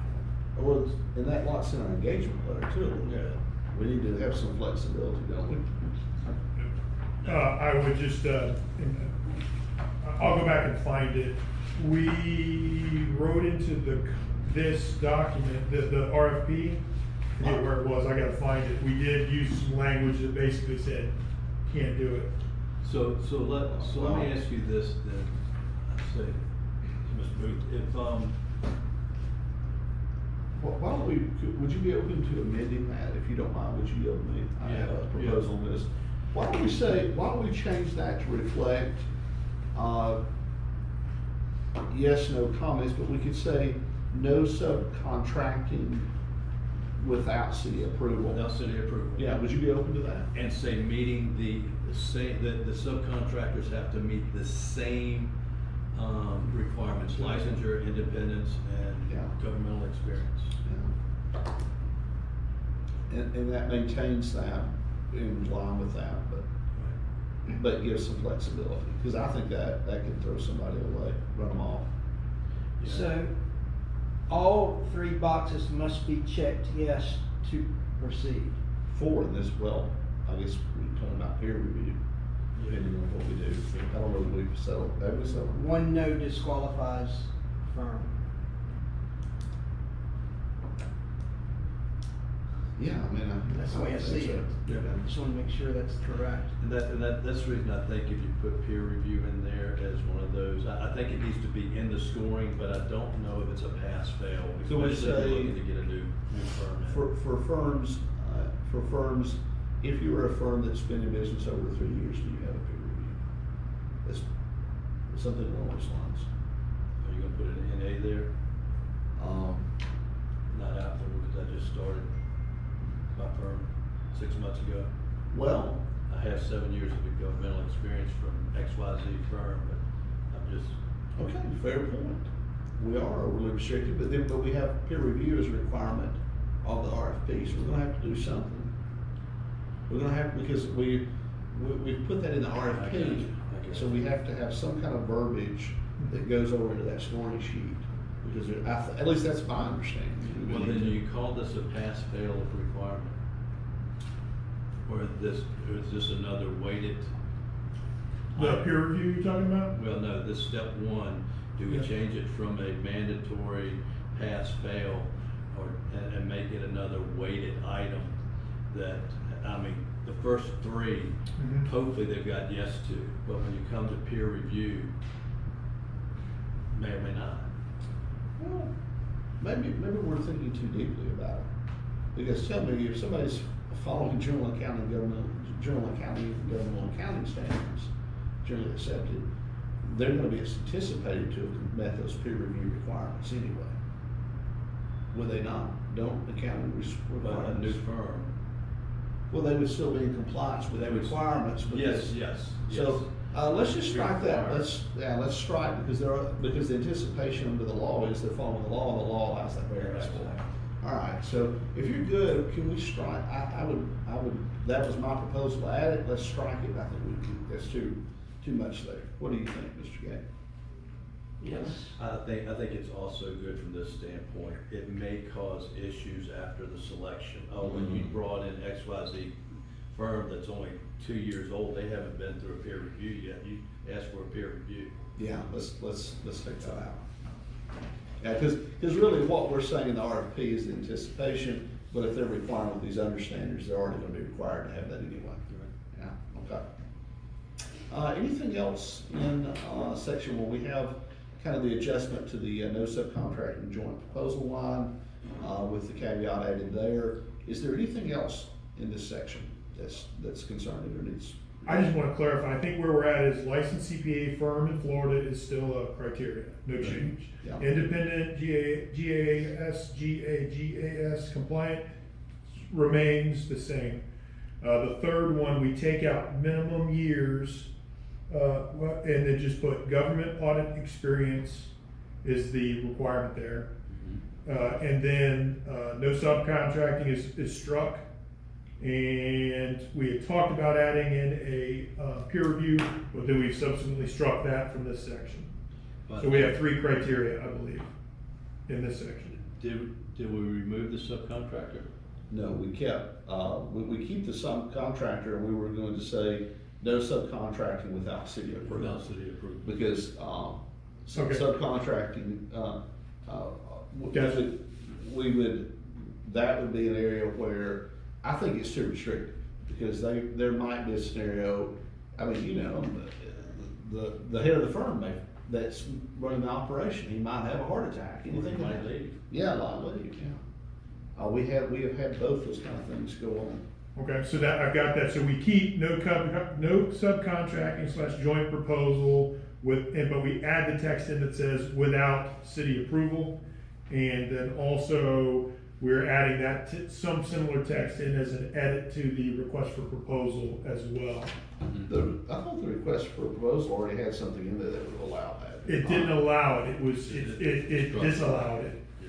When if we make the change without city approval, we need to make the change in the RFP. So is peer review struck? It's Peer not review here, it's is not struck. here. Okay, it was just discussed, but. Do you want it to stay? Are you okay with it being Yeah, struck? I just want to make sure that I heard what I thought. It's somewhere in we're looking for the no subcontracting, it's somewhere in scope of services. I just gotta figure out where it's at.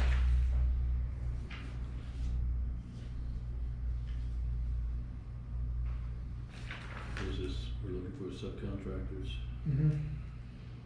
So, scope of services continued, item number 9 is one place that I was looking at.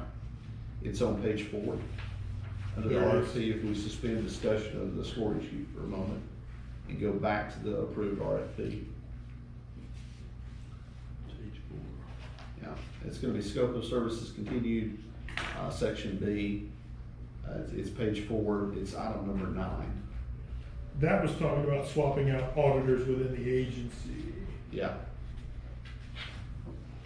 I mean, is there not a feeling there that they could go out and subcontract somebody to be an auditor for their agency at that point? Maybe that.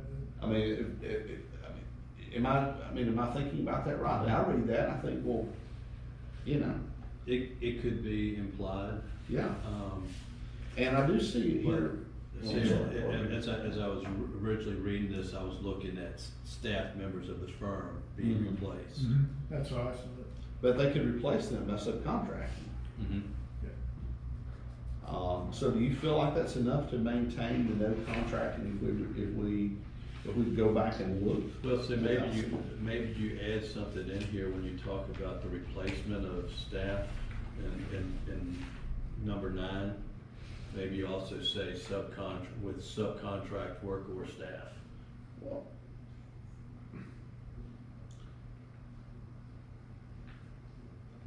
so your anticipation is that whoever is working for that audit firm, your reading of that is they must be an employee of the audit Correct. firm.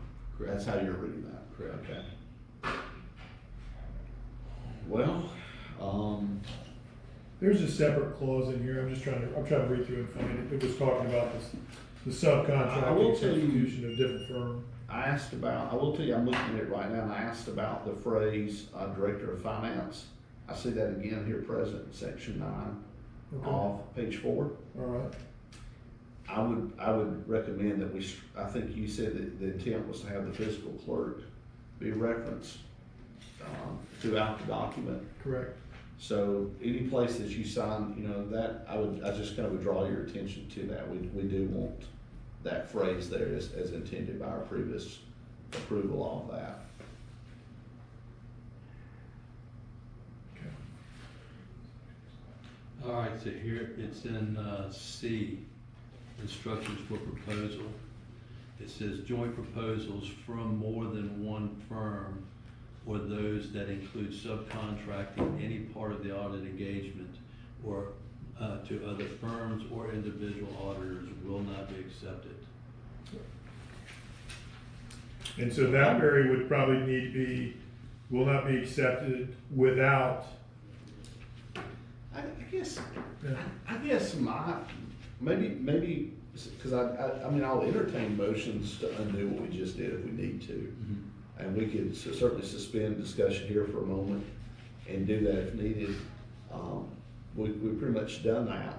But the question arises, is given the size of our municipality, should a firm even be subcontracting this out to begin with? Are we dealing with, you know what I'm saying? I'm going to just hush, but you know what I mean. I got it. You got it? Okay. What do you think? I think we're putting a whole lot of restrictions. We're Yeah. restricting the ability of the audit firm. And I do not believe that the audit firm would bring in, and again, I think we've got that in here in our scoring sheet now. They would bring in anybody that did not have the professional, standards met, the CPEs, I mean, that simply would be a lack of due diligence. And I think putting in there that, they can't do subcontract work or joint efforts. It may even, well, I mean, I think to use my old expression, question, cutting off our nose to spite our face. well, I've robbed Peter to pay Paul. Yeah. You know, then part of me says, if I was a firm in that setting, I wanted some support, why wouldn't I just hire another auditor to be my advisor and call him an advisor to get it done? Yeah. I mean, are we really prohibiting somebody that's innovative in providing an audit to us in that setting? So I mean, I see it your way, we got a lot of overly restrictive language, but I mean, you could kind of take that 2 or 3 ways. I mean, we're dealing with initial proposal, we could, in that final engagement, I mean, any changes to their staff have to be approved. So theoretically, if they had internally something go on, they could just assign somebody else. But is there anything here from your standpoint that would prevent them from hiring another firm as an advisor to support them, or in that? Am I missing something? So what do you think? Do you want the no subcontracting to stay, or do you think we should take that out as a mandatory pass fail?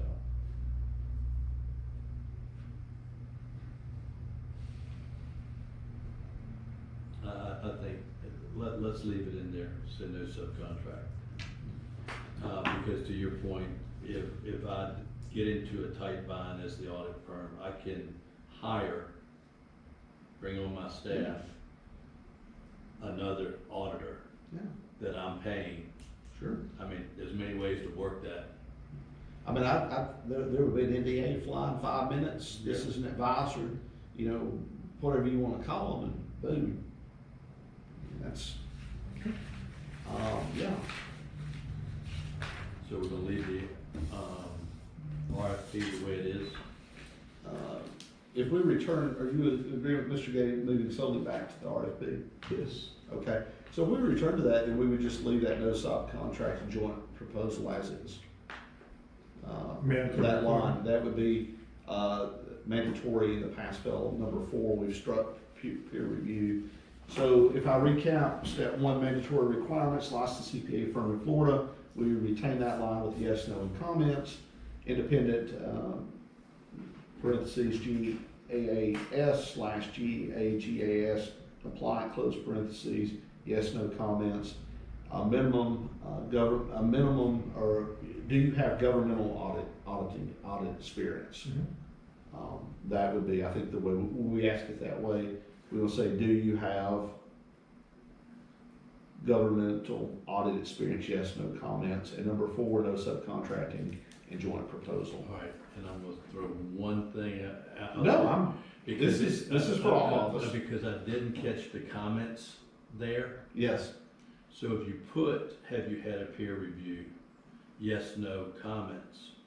I, as the new kid on the block, would track no and say, haven't been in practice as a firm long enough to have a peer review. Okay.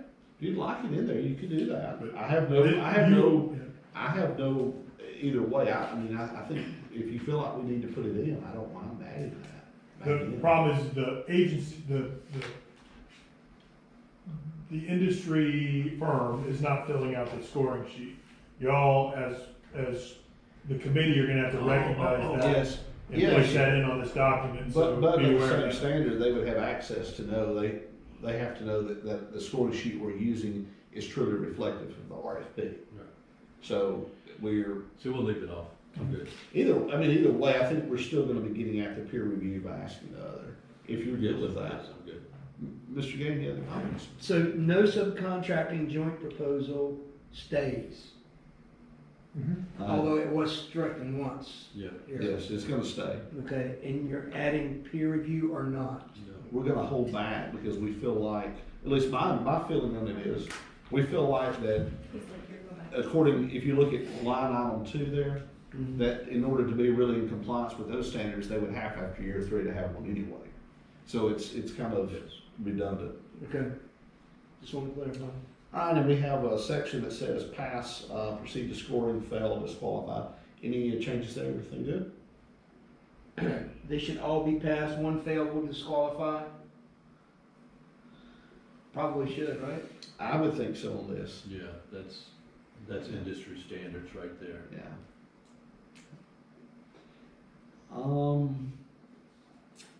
Let's, if you would be in agreement, can we take just maybe a 2-minute recess? Yes. I think some of us might need to use the restroom, so Thank you. we'll suspend, the chair will suspend for, I don't know, 3 to 5 minutes. Could use a second cup of coffee anyway. Let's go. My wife will be doing a welfare check on the chair.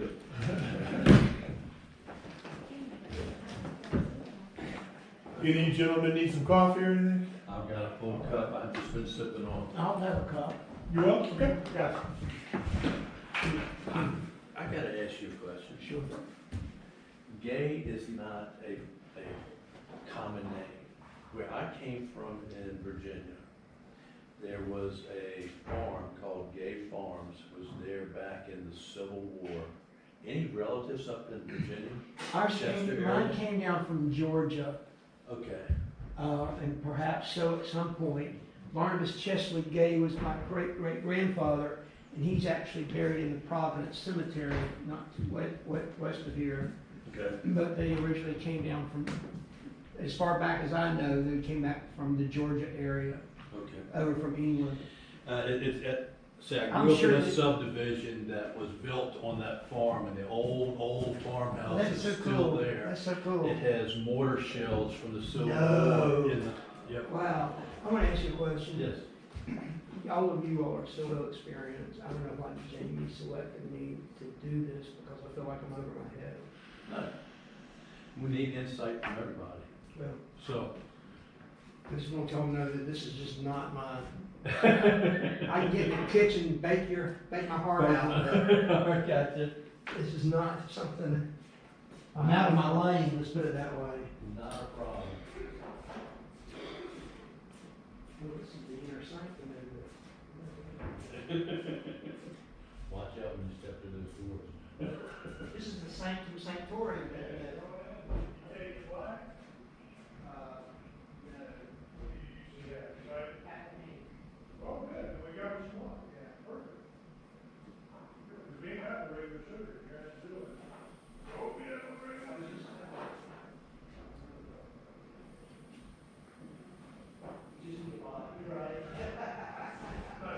That's not my word. It's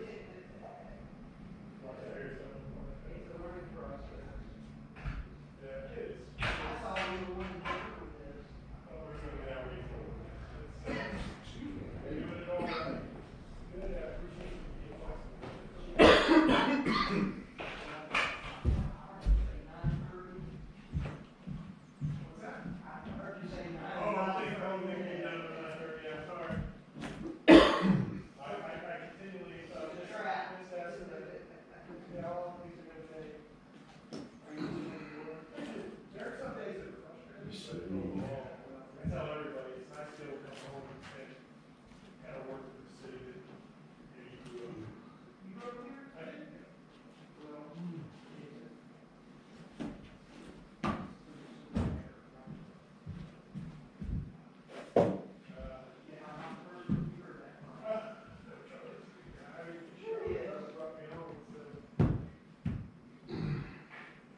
your problem, doesn't do sweep of your life, that's, I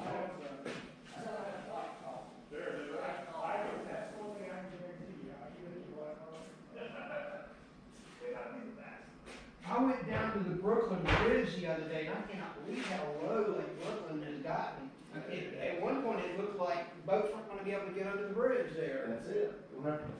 Pull them by mule. Is, a year and a half ago, it was the exact opposite, those were being able to get under the bridge. Right, right. Is the Black Creek project over, or when they gonna start dumping water this way? So the same reason we're in drought, same reason Black Creek's not full of water, is because, The drought. it's because of drought. People get rains like this every other day, like Fort Holman. Black Creek would be flooded. Come on, June. So, I'm waiting, if we get a decent rain tomorrow, like it's August, the project should activate, start moving water. Oh, good. So, it's fully capable of doing it, it just needs the water, precipitation. My grandparents lived here, and we'd come over from Stark, where I was born and raised, and folks would be people would be skiing all over Lake Geneva when I was a kid growing up.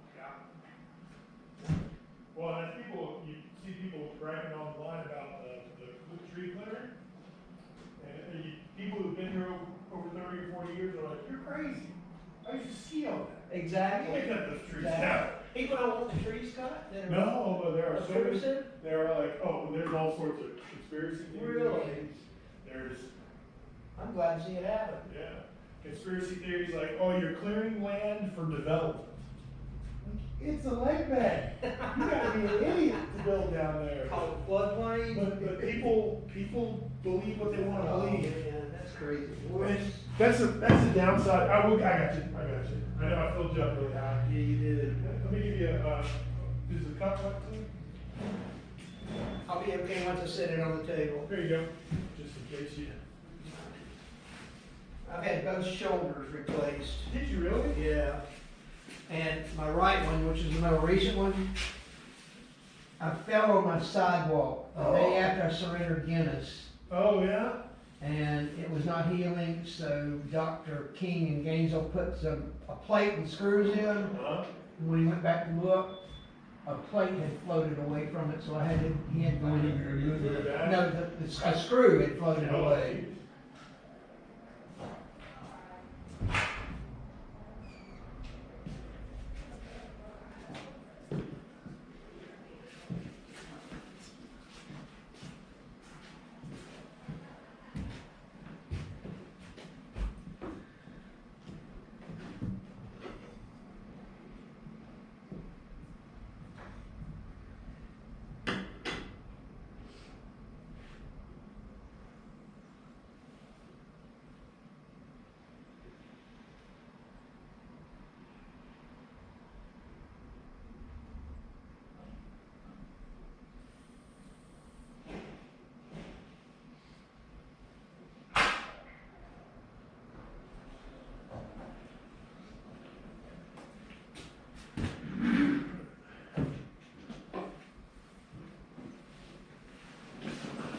You all should sell these. Oh, I don't even know when they did these.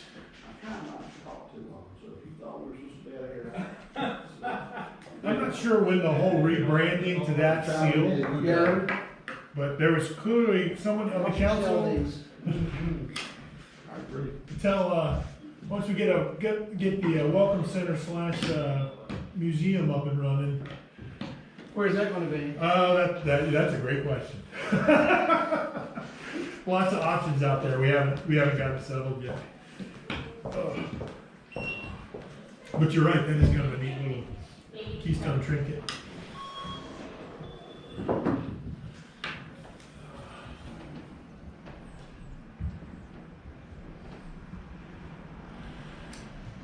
All right. I need to get. I don't know if Bo left this one on or. That's what I was wondering. Sometimes he'll reset it, and so. Were we supposed to be speaking into these things? Yeah, I think it We're captured about it, surely. I'm really bad about not, and that one down there is suspect sometimes. So, Bo, you're not hearing me in this, are you? Bo just turned off the mics, Thank so you. the recording is still going, the mics are turned on, so. All right. Bo, when you're ready. Good to go? All right. Gentlemen, are we ready to resume? Yes. All Yes, right. sir. All right, so let's resume. We were discussing agenda action item 5, the proposal scoring sheet review, and we had just completed a review of step 1. We are now to step 2, the scoring summary. I would be kind of okay for a moment before we go back to that total score, unless you want to deal with the weight of it right now. Do you want to discuss the weighting and scoring summary part, or do you want to deal with the factors first? How would you like to proceed? I'm okay doing it either way, but I know you had maybe some discussion there. Well, I'm in step 2, scoring summary.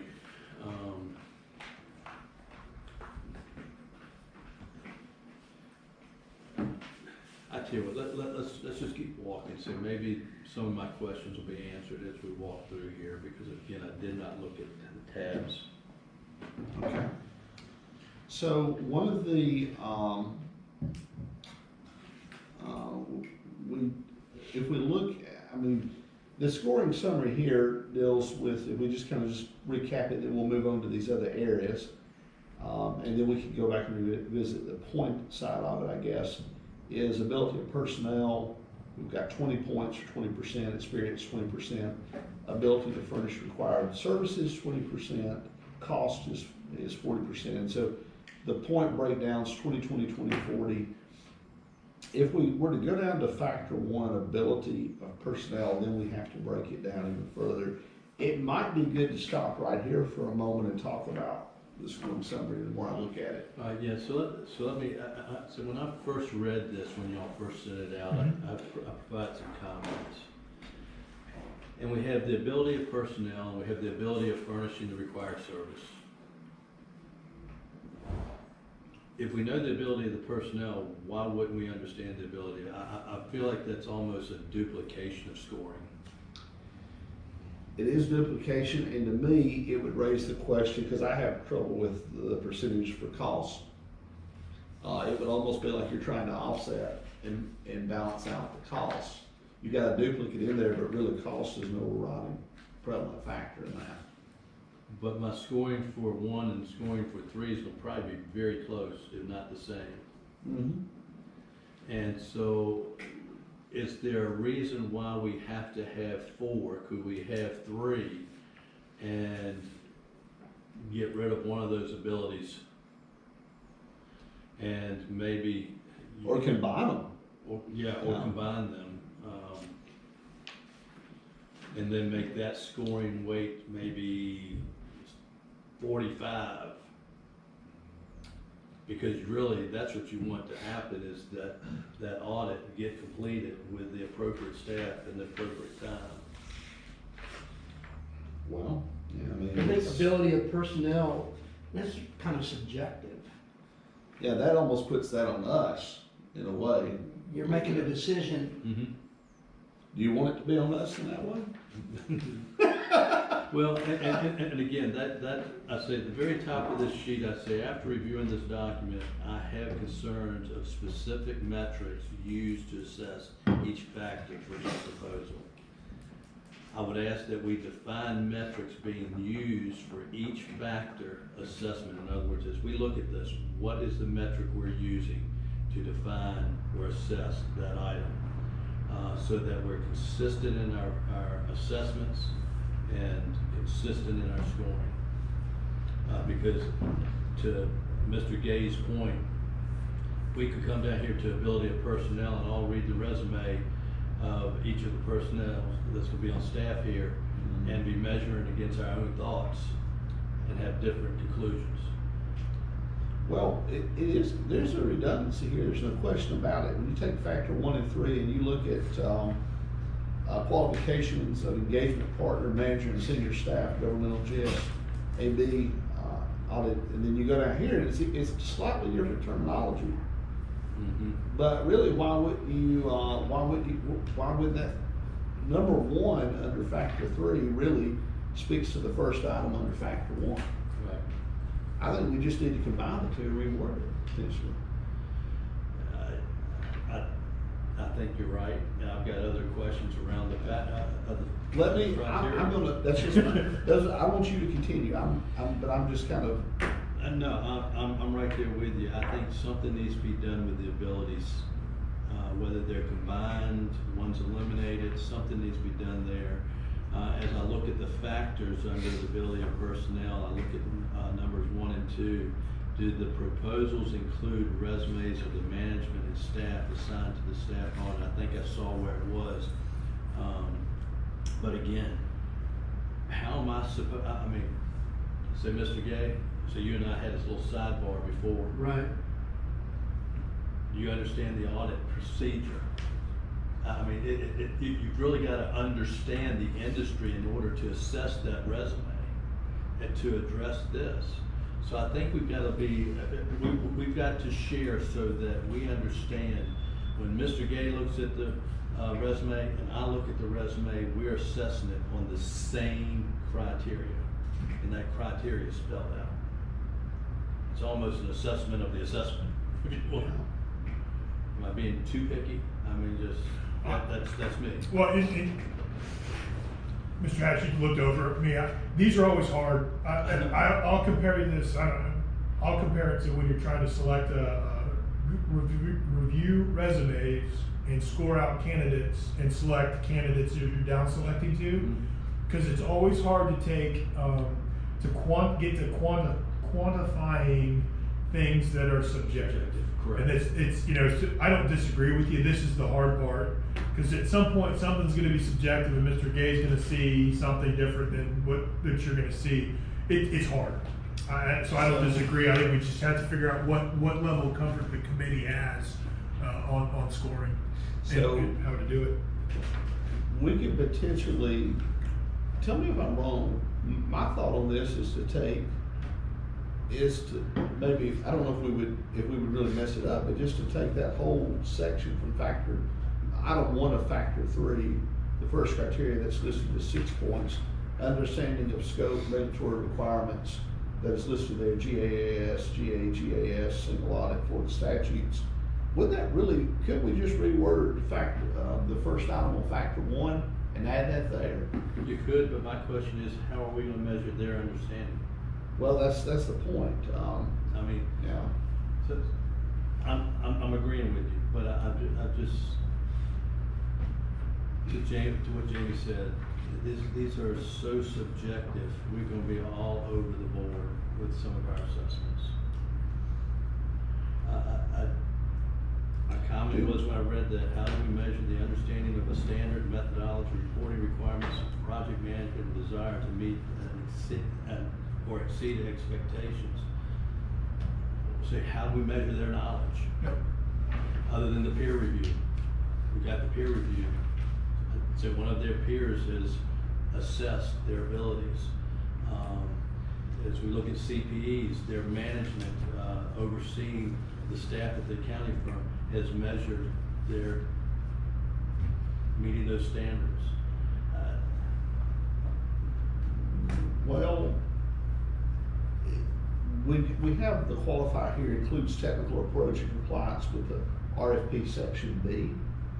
So we're essentially obligating and saying we're going to go against what is contained in the scope of services that they speak to, but we are going to rely heavily at that point in some way, not only on that mandatory pass-fail section, and really we're going to be relying a little bit on the references they provide in the peer reviews in that way. I mean, that's how I would approach that. Now, should we maybe possibly, should we reword that? Should we strike something? That would be my only, that's the way I interpret it. The more I think about it and look at it, is that we're gonna have to look at what's in the scope of services. Did they clearly check those boxes? And then what is their references based on other cities, which would, in theory, I mean, it's gonna be a matter of public record. We can see what other cities said about their audit, potentially in their minutes, if we wanted to go down that rabbit trail. So a couple questions. and again, this might bring me up a level, okay? No, I think you're at the top. Have these,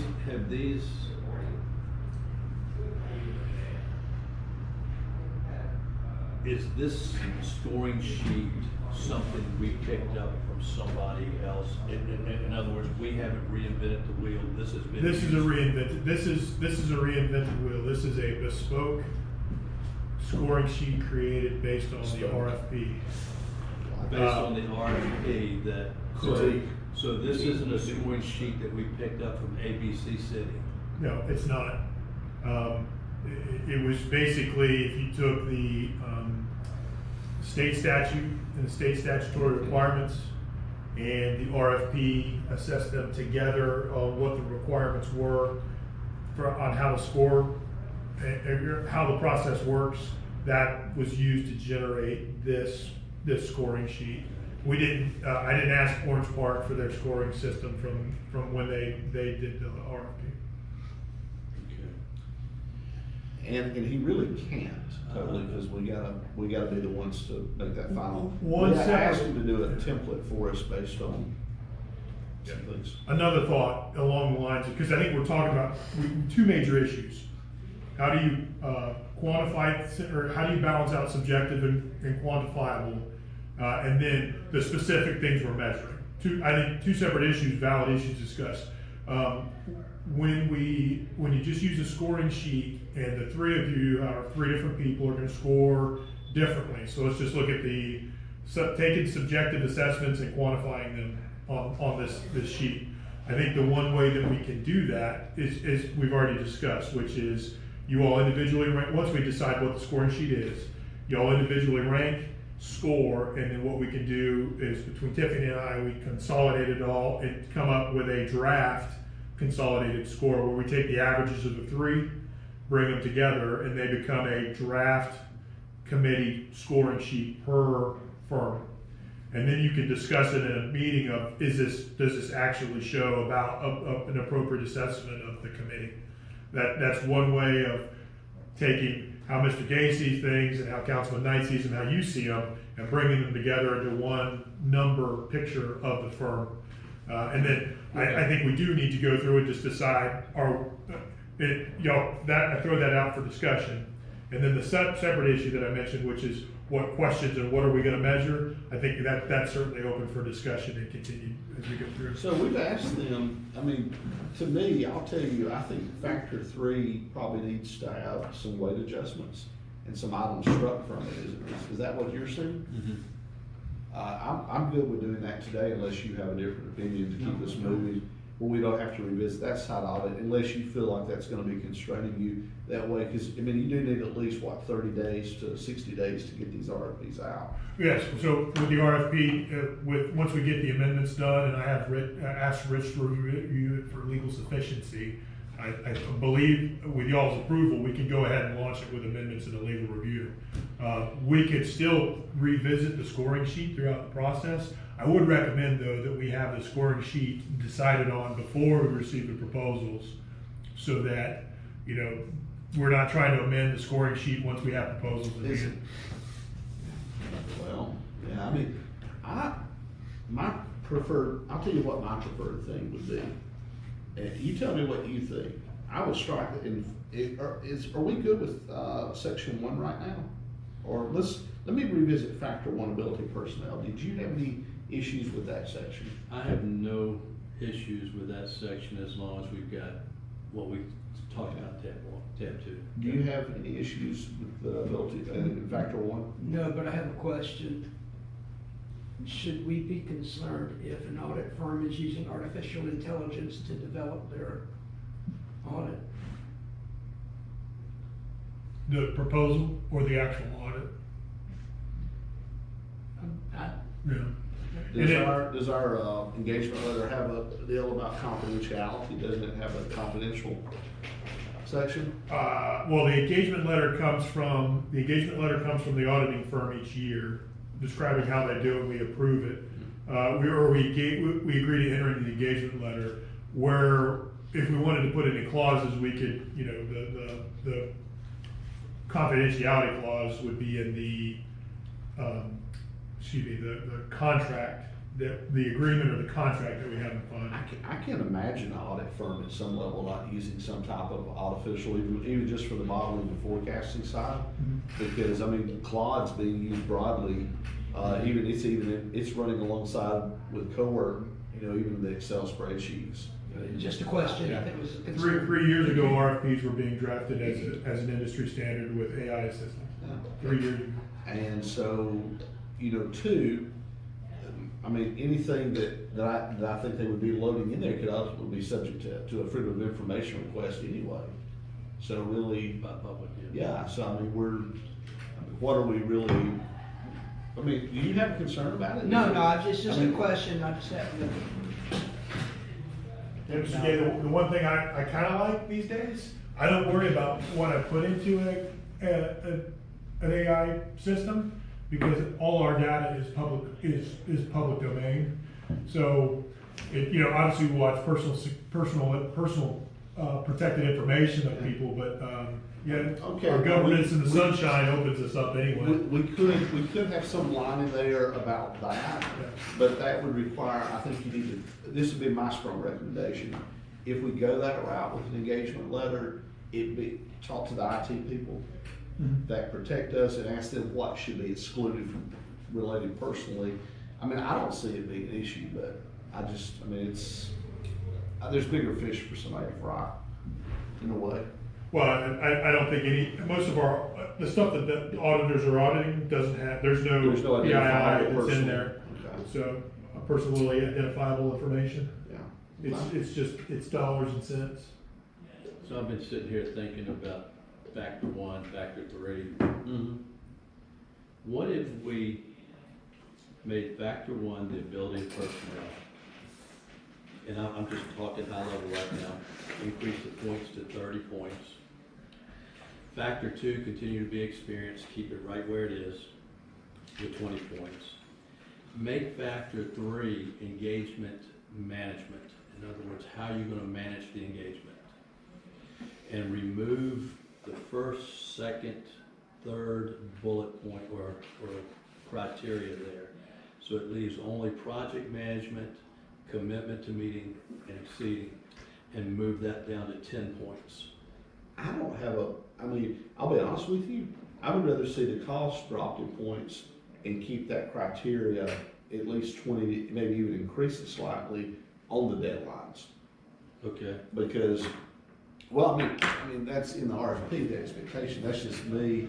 I don't have a problem with your other suggestions there on that, because to me, when I look at it, I'm anticipating that based on the RFP they submit, based on that scoring sheet, that's already covered right here in factor one, the way I read it. But it's that commitment to the deadline part of it, to me, is a potential issue because it creates headaches for our city staff too. Right. And if, no offense, if an auditing firm comes in, I'm not saying this has happened, but they know that there's a part of this needs to be done a month out, and they're coming in, absolutely, yeah. And they're looking at our fiscal clerk saying, we need this today or we need this tomorrow. I don't want our staff being held hostage because they're not on their game. Right. Yeah. And that's the engagement management, yeah. Yeah, so. So let's get points maybe first Sure. for each section. All right. So let's We maybe could- make that factors 25 points. Let's say factor 3, the engagement management. Okay. And also, the 30 points for factor 1, because I think you Oh, need yeah. to have that.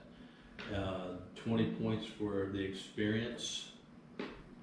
And then come down here and adjust this cost to 35.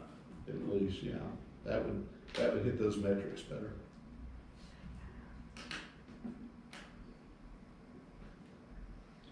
And then my suggestion is that we move those 3 criteria, top 3 under the engagement management up to under factor 1. Can I ask you why you chose 35%? Did you just kind of use that number, or? You swung at it. I thought I'm sort of neck of duck on that one. I just grabbed it. All right. You grabbed it, okay. 35, 65. Would you be open to redoing experience to 25 and drop cost to 30? Gentlemen, so the That's fine, but we proposed, gotta the add proposed one. numbers were 10 points over. Yeah, I was gonna say, We're back checking math in public, so. Yeah, well, I yeah. hadn't gotten to that point. We haven't back checked it yet, we're just playing with numbers right now, percentages. But I appreciate the audit. No, I don't like having to do things in public, math in public either. No, I mean, I would like to see, if we look at, just look broadly at the scoring summary. If we brought like personnel to say 30, we brought experience to 30, yeah, I mean, we're obviously gonna have to go off. We could go 25, 25, 25, that gets us at 75, but then that drops cost equally. I mean, obviously from a fiscally conservative side, we might maybe, the experience side could go down to 30, maybe, and retain 30, so that'd be, with that, I mean, you tell me what you're thinking here. Well, I think we need to take the focus off of cost. Yeah, I do too. I think cost, yes, it is a major player, but you want the right staff doing your audit. Mhm. Okay, I think that dropping that cost down to about 25%, let's just start there. That leaves 75% for the rest. Well, the next thing I look at those next three factors: the engagement management, the experience of the firm, and the personnel experience. I want my personnel to have the experience, so I'm gonna probably increase that to about 35%. Okay. So now I'm up to 60. I've got 20%, I'd say 40% to spread over these next two. I would say the time management would probably be the next one, so that would be, so number 3. Mhm. And I would probably give that, probably 25. Okay. I really don't care about the firm's reputation, and that's really what that number 2 is. Hopefully, the firm has met their standards. Yeah, but we asked that in the RFP already, so we're gonna know if they're being sued right now. Right, and so that leaves 15% for the firm experience. So I think those numbers add up. Let me make sure. That's 50, yep, that adds up. You and me can work for the IRS. Oh.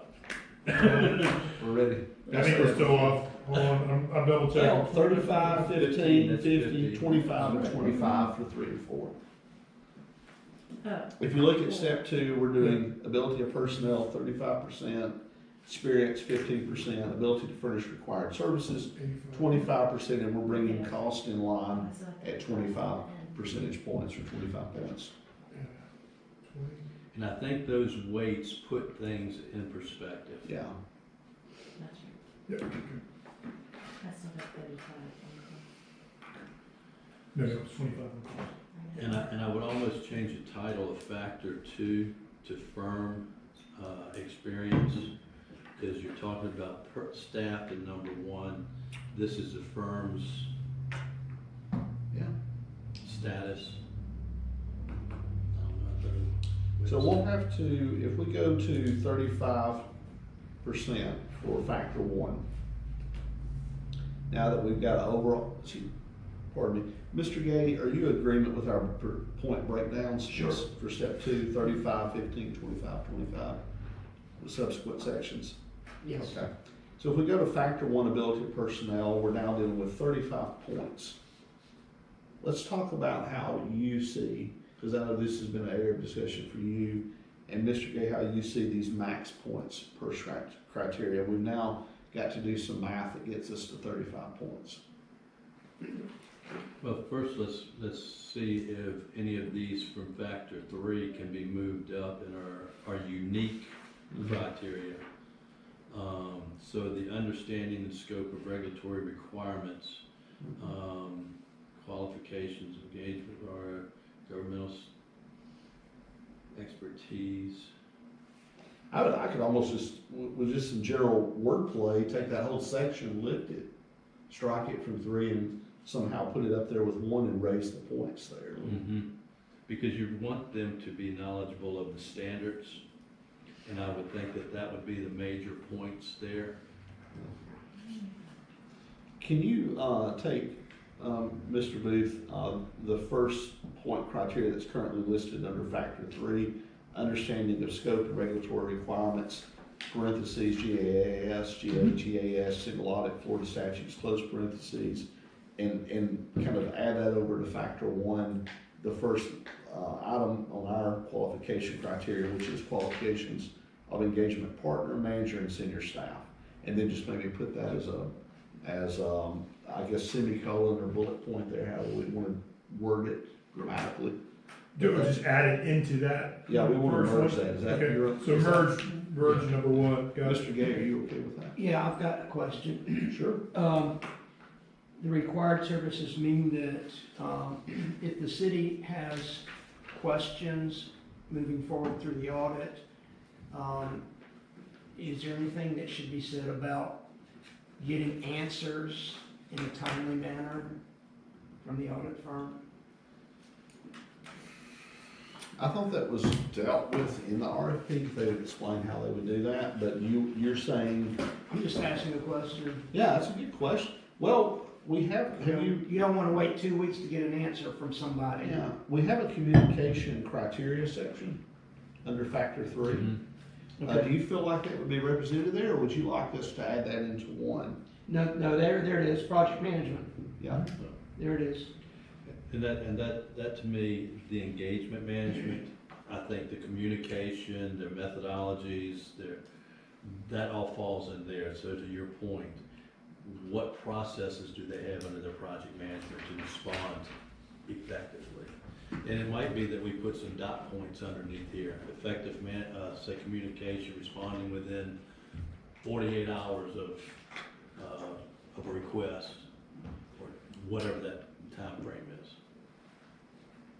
Does the industry use the term engagement management as opposed to project management?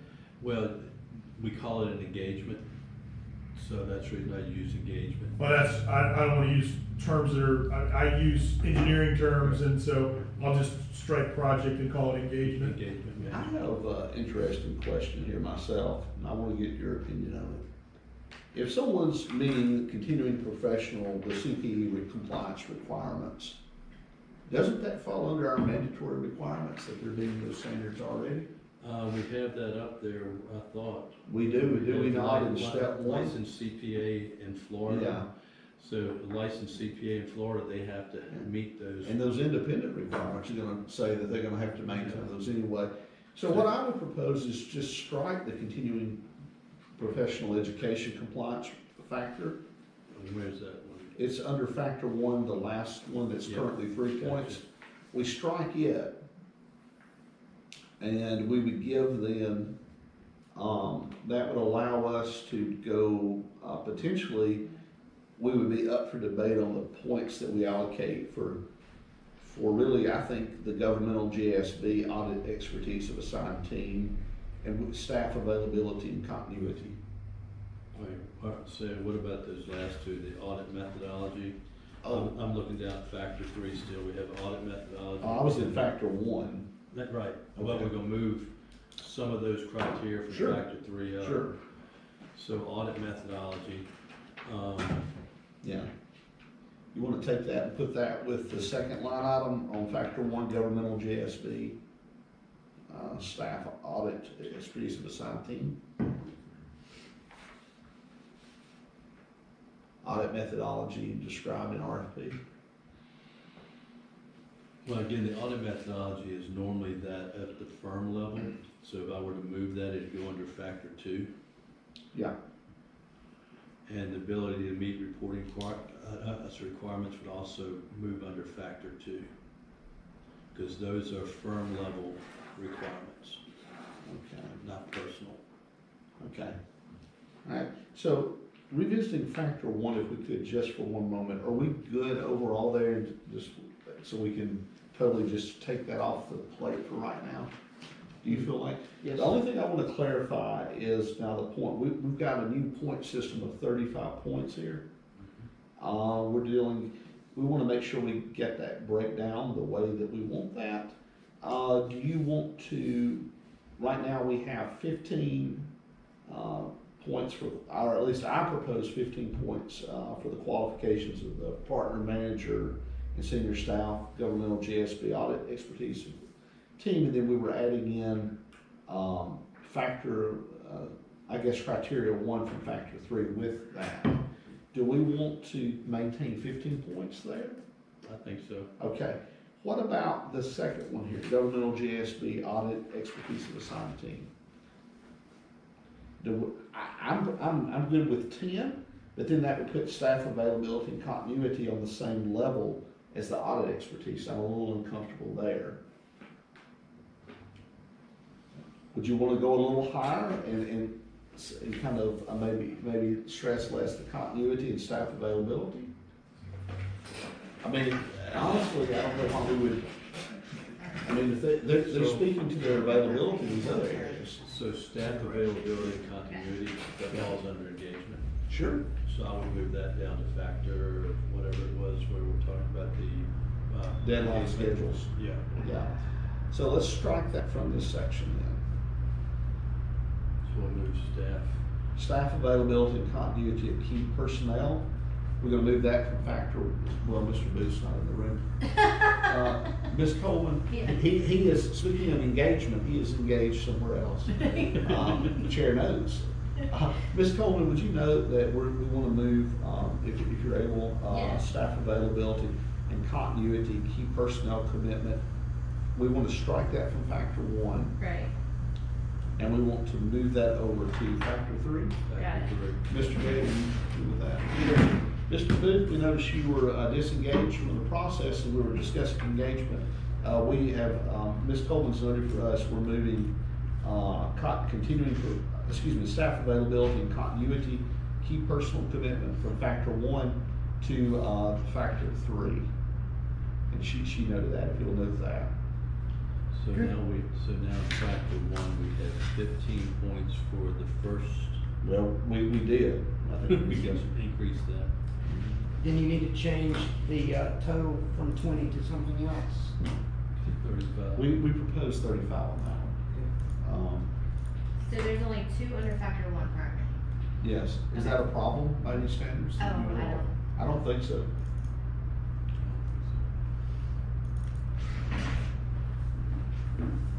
As I disengaged, I was trying to go get my computer to get the actual document up, so I could try it. We saw an opportunity, we took it to get you.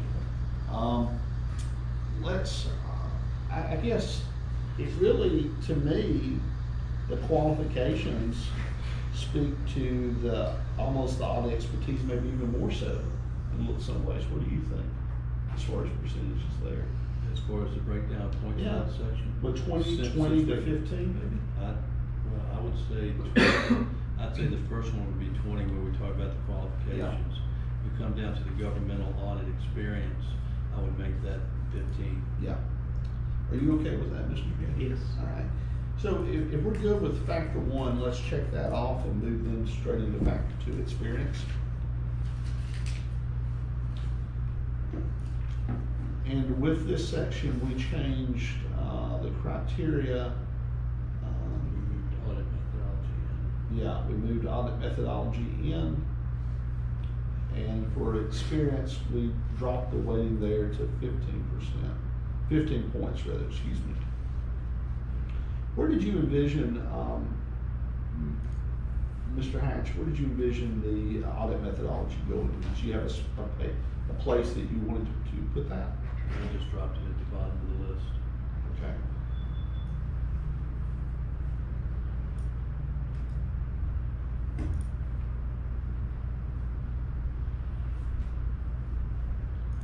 Can we change the title to firm experience? Yes, I have no problem with it. We'd like to change that, Mr. Booth. Firm experience. Yeah, we already talked about that, so that's instead of experience, it's firm experience.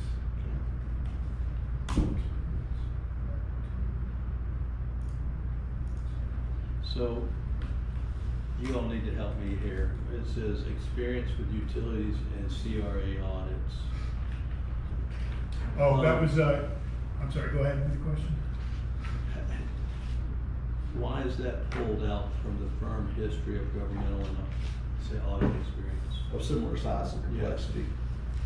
The expectation is they would already be doing that. There are very few, let's say this, utilities need to be struck because the town of Orange Park apparently runs utilities, we do not.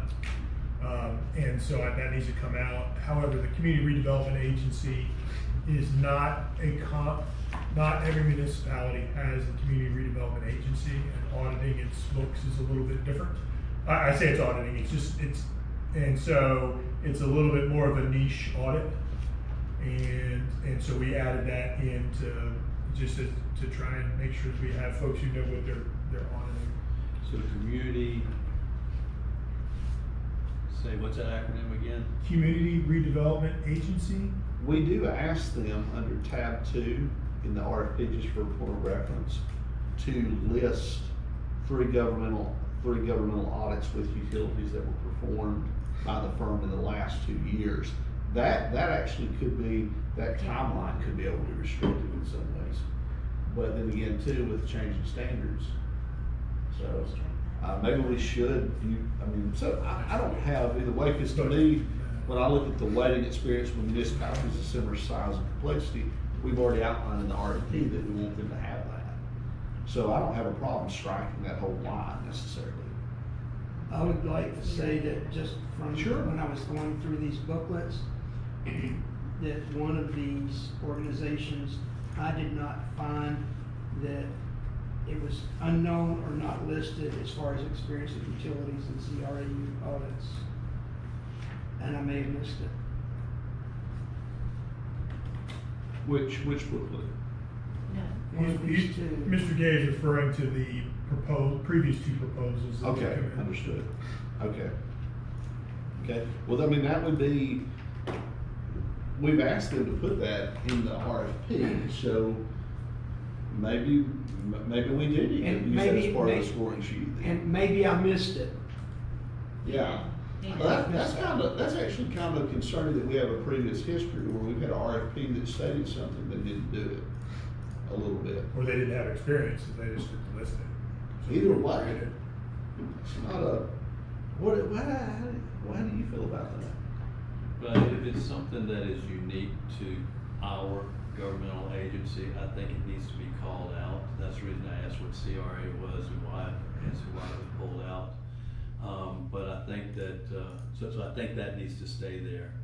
I'm in agreement with you that 1 and 2 needs to be combined. The complexity of similar size municipalities and the governmental audit experience, that to me is saying the same thing. Yeah. Why don't we, would it be enough, firm history and governmental audit experience with municipalities? You're really saying strike that word experience and take the rest of line 2 and put it up on 1. Put it up with 1. So do you understand what we're talking about on that one? Because I know we're moving fast and jumping, but under criteria, we would take that whole second criteria that's listed, experience with municipalities of similar size and complexity. We would strike the word of experience and go with municipalities of similar size and complexity and shift that up into criteria 1, firm history and governmental audit experience with municipalities of similar size and complexity. So then that leaves us with what, 4 criteria there? So client references of past performance. We do ask for references in the RFP. We do, but are they a source of information, or are they a metric for assessing? I mean, Yeah. So when I have those references and I read through this firm experience, I'm gonna read firm history with governmental audits. I'm gonna turn to that tab with their references, and I'm gonna go, oh, right, they've been with city A, city Z, city D. Yeah, they've done some lots of similar size. Yeah. So, Well, we would just reflect that in the points that we allow. that's what I'm saying. Yeah. So I think that we can remove client references and past performance. How do you feel about that, Mr. Gay? That's fine. I will say that as I was looking through this initially, I saw that, and I may have missed it again, that one of these organizations did not have client references Oh, my goodness. that I could find. So let me ask you this, let's go You're up to kidding. pass, let's go up to pass and fail. Requirement, client references, say references, included. I mean, if. I'm more than happy with revisiting that and adding that. Have they submitted references? Yes, if references aren't there, you're not willing me to see who you've worked with in the past. Yeah. I'm just, because that's gonna be the basis of some of our assessment. Yeah, yeah. It's not we're not defining what basis it would be, we're just asking, did you submit at least 3 references, or at least, I mean, well, I don't know, is that too restrictive, but at least, I think we asked for, what did we ask for in the RFP, was it 4?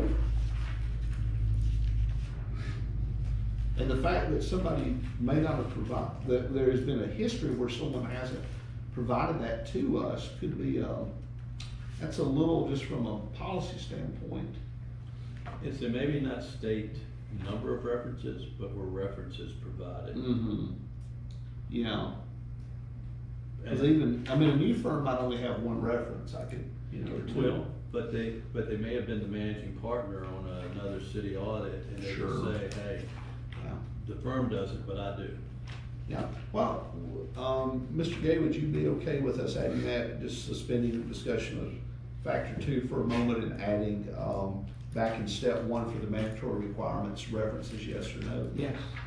All right, Mr. Booth, could we add that to step 1? Got it. And I must correct myself, I do now see references listed from one of the companies that I did not see initially. Okay. That's all right. That's It'll a come up That's a again. possibility. Yeah, It'll come up again. we probably need to spell that out. Yeah, okay. All right, if we go back to factor 2, we were discussing, well, we had moved to client references and past points. We're gonna strike that line there. So now we're down to, what was added from factor 3, audit methodology. Yeah. Okay. So as I say this, I sit here and say, how do we measure that?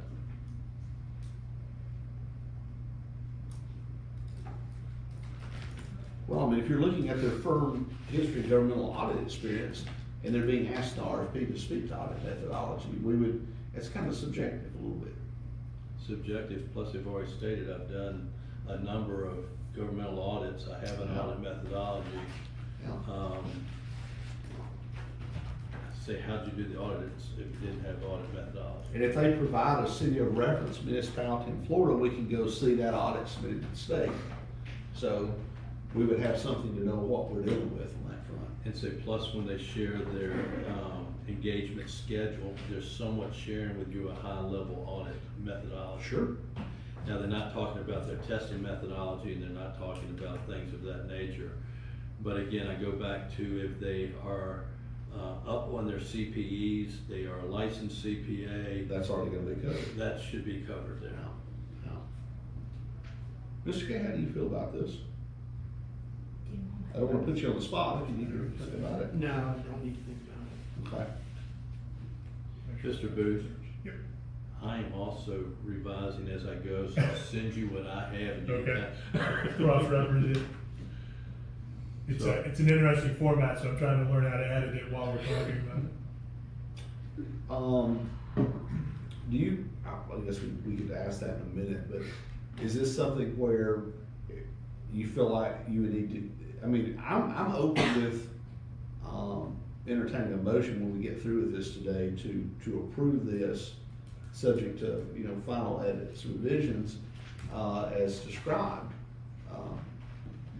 Is there any, do you feel comfortable with us, doing that, Mr. Booth, with that? You don't feel like that would create a source of conflict or anything? I'd rather it be approved and Sure. done with. We don't need to, Alright. we Yeah. spend the time, we shouldn't have to reform the committee. Yeah, well, I think we will have to have another committee meeting for the RFPs, won't we? For the scoring, yes, sir. Yeah, for the scoring to submit. All right, so, yeah, what else with this? Do you have other? No, so that leaves us with just 2 criteria underneath firm experience. firm history and governmental audit experience with municipality of similar size or complexity, and the second one being experience with community redevelopment, agency audits. And So we're utilities. taking out audit methodology. What's that? We're taking out the audit methodology. Yes, ma'am. So you're not leaving it in 3 either, you're taking it out Taking- wholly? Yeah. all the Okay, way. yeah, I'm fine with that. So that leaves 15 points, and I would really say, so I'm gonna ask, before I make my, to Mr. Booth, say, what do you see as being, of those two, the heaviest weight? I think the more general of the questions, the firm history with government auditing, for Okay. sure. Okay. I didn't know the specificity with the agency might have been a higher one, since, No, I think it's just important that Whether you we, do it or not. if you've got two firms and one's done a CRA audit and the other hasn't, Yeah. that firm that's audited the CRA, I think should have a better leg up in the selection criteria. so my recommendation would make it 10 points for the first one and 5 points for the second one. I was gonna go 8 and 7, but I'm not gonna be disagreeable about it. I like round numbers, you know. Even numbers. Even numbers. A little even and odd there. What would you like to do? Either way. Well, let's just do 10-5 if we're good with that.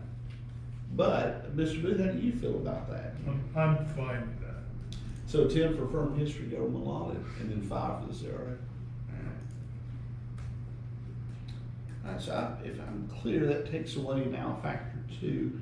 We're down to factor 3, ability to furnish required services. And we're playing with 25 points here. And we're renaming that engagement management. Okay, we're gonna rename factor 3 to engagement management. Mr. Gage, do you have anything there on that? No. Okay. Alright. So we struck, the first criteria that was listed there. We struck the methodology, and we struck the ability to meet reporting requirements. Correct. Okay, so we're dealing with really, right here,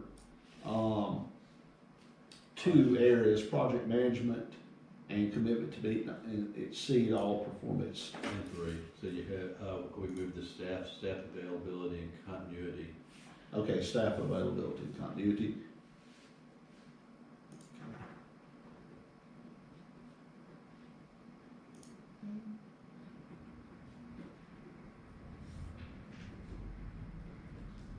Alrighty, so we have project management. Do we want to say commitment to meet and exceed all performance, or just meet all performance? I think the exceed brings into play the extra comments and recommendations such Okay. as systems and things of that nature. Sure. Okay. Mr. Gay, any feelings about this? Perhaps and offer recommendations. Okay.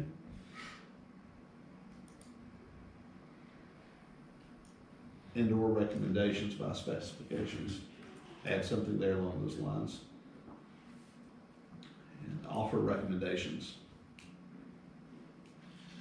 Offer, I guess, yeah, professional recommendations. So we have project management would stay as is, but on criteria 2, commitment to meet and exceed all performance specifications, we would say and offer recommendations or professional recommendations there. How would you like that? I think professional recommendations. Okay.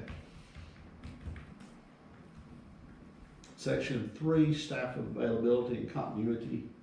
Should we say continuity plan or just continuity? I'm fine with continuity. Okay. Mr. Gay? Yes. Okay. So we have 25 points here. How would we like that to go? Well, since we're talking about engagement, I would say project management or the engagement management has to be the heavy weight. What that is, So should we change that to project/engagement management? that's my recommendation. So in criteria one, Mr. Booth, Mhm. under that section, project management, add, and engagement management or slash engagement management, however Okay. grammatically works. And then that, of course, that, the rest of that stays as is. Okay. And I apologize, I'm just gonna bring it back. Y'all made a change. I was doing some cut and paste. On the staff availability and continuity, you made some changes to the length, the type. What was that change again? Which one? So the title of the third criteria, it was staff availability and continuity, key personnel commitment. I think y'all decided on a change. Mhm. No, staff availability and continuity. Okay, so it stayed the same. Yeah. Okay, We were discussing whether or not to add the word plan. gotcha. Sorry. No, no problem.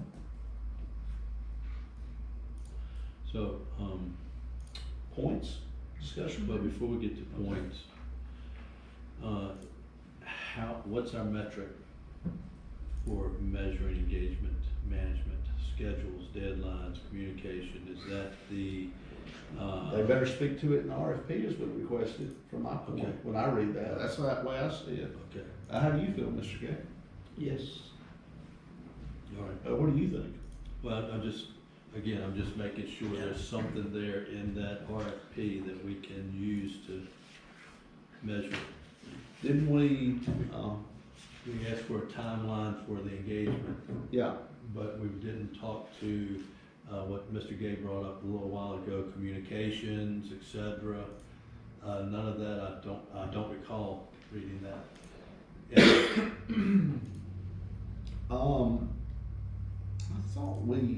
I thought there was something in there. The scope of the proposal.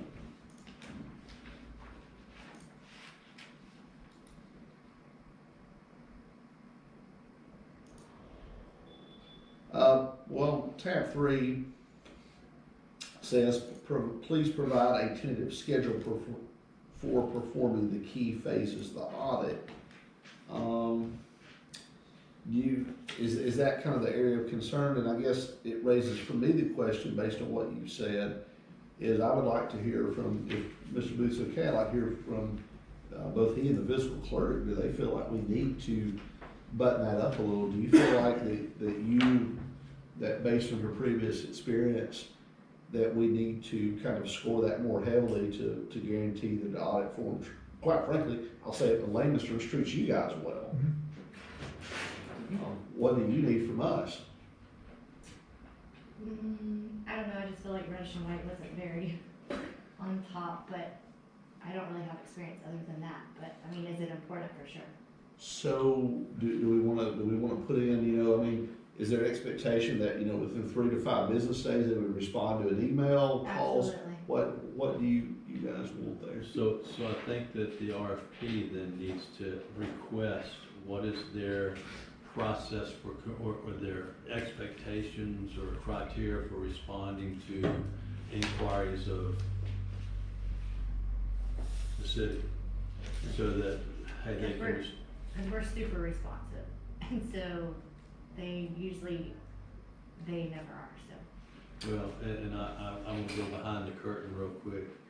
They're sitting there trying to respond to you and others. Absolutely. But if there's something in that document that says, hey, you've made an agreement with us that you're gonna respond in 24 hours to my emails and my communications, Right.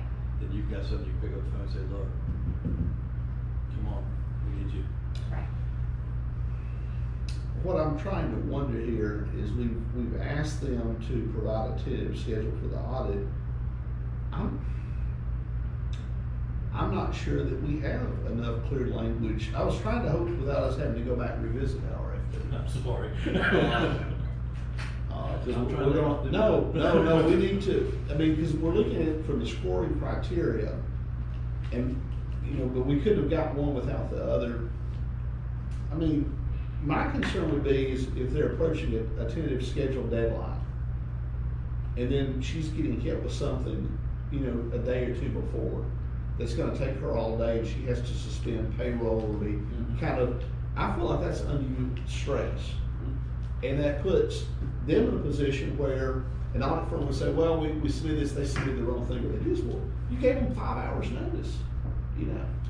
I don't like that. Do you need time to think about that, or for a little bit while we can, I guess, continue our discussion? Do you want to think about it? Do you want us to spell it out a certain way? I know we're kind of putting you on the spot, but we want to help you and Mr. Booth here in this regard. What do you need from us? Well, it does. Yeah. So I mean, it does what it does. I mean, I don't think any of us up here, if we were tasked, though we're not tasked with that, because that's not the way that motion was worded. But if we were looking at an audit firm's audit compliance with their RFP and their contract with us, we went back and kind of audited the audit firm, which we can do under the law. You know, I don't think anybody's gonna say, okay, well, there was one day that they answered 48 hours later, if it's like a month out from the deadline. But we're talking about systemic repeating pattern, which I do believe that you all kind of experienced that, from my understanding of it, without getting too specific. And it created a situation where it could have created, if somebody wanted to make mischief, that the city, there was an appearance there maybe. And it was none of that. And so I don't want you guys under that kind of pressure. As a, you know, again, I know, Mr. Smith, you run it day to day, but I'm telling you as a member of the council, I don't want you guys under that kind of pressure in City Hall. Can the RFP include questions or scenarios that we want their comments or feedback on? So if we could say in that RFP, we'd like you to address these questions and scenarios. How do you respond to communications of emails? What's your normal cycle time? Boom, boom, boom. I think we can, sure. Because if we can, I would say that I would ask you all to sit down and make a list of questions based on what you had challenges with last time, to see if we can't put them in here. That'll give us some feedback to make an assessment on their ability to manage the audit. Okay. We could ask under, I mean, if we suspend talking about the scoring sheet for a moment, and I'm looking at page 7, tab 2, just for reference, under the scoring sheet that we just approved, because it sounds like we're gonna need to amend that today potentially already, which is fine with me.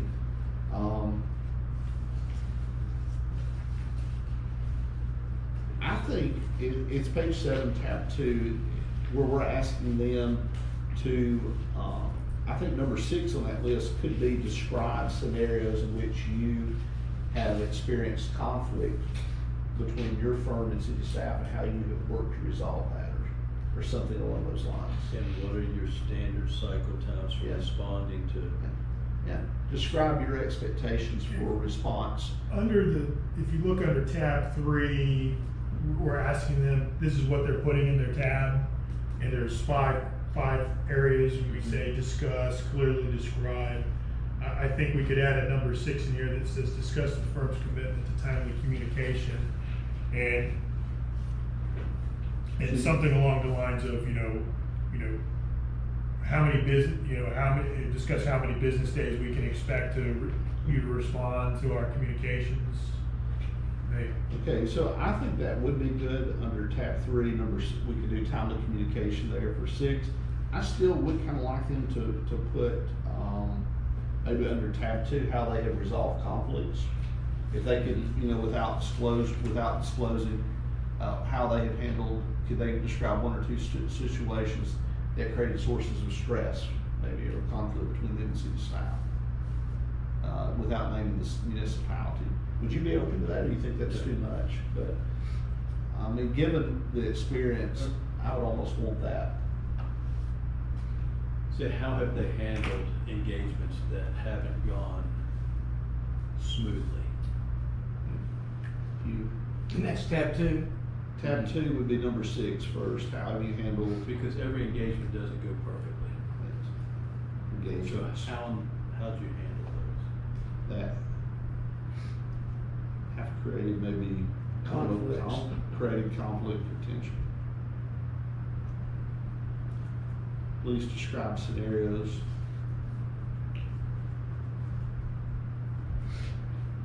A scenario or scenarios.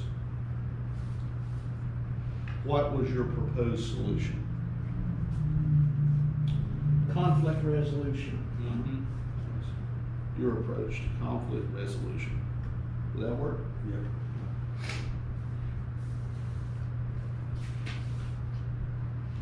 All right, so I guess we'll go back to the score sheet if you're good with that, finish that, and then we'll go back and maybe entertain a motion to, I guess, amend, revise.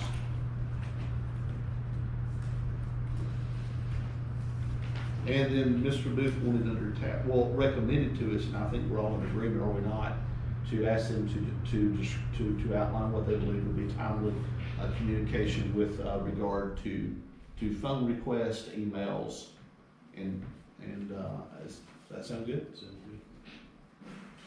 good. Now we've got metrics to assess this other. And I can tell you, Mr. Booth, I can't speak for other members, I'm sure they would probably share similar thoughts. When those do come in, I do want some opinions from you all on that area specifically. Because I do think that was a potential problem that was, while maybe not publicly discussed, it certainly was an issue that was. Based on your previous experience. Mhm. So when we get these RFPs, these proposals in, and I think I'm hearing you say, hey, let you all take a look at how they responded to that section to kind of give us a little insight as to, you think that answers it. Can we go back to that submitter and go, can you give me a little more information here? There was a clause in there, Yeah. in the RFP that allowed us to go back and ask for Okay. clarifications. Yes, sir. That's good. All right. Anything? Okay, so let's put some points with that then. What point criteria would we like to I'm use? gonna stick with my 5s, 10, 5, and 5. Okay, so let's project management, you want 10? That's my 5. suggestion. Okay, well, we've got 25 points we're working with, so. Okay. 5 Western Winter Crypto. All right, so, maybe 5 for the commitment and then staff availability and continuity, weigh that at 10? 10, yeah. Because that would be that could be a big deal, and we have a previous history with that. I mean, no one can help health crisis or things, but, we do certainly need to know what plans in place. Are you okay with those? Yes. Okay, so we'll move from factor 3. Mr. Booth, did you get those numbers? I have them, yes, sir. Okay, 10, 5, 10. All right, factor 4, cost, 35 points.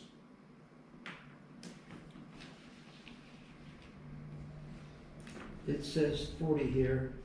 We talked about adjusting that to 35. 25. Did we do 25? 25, pardon me.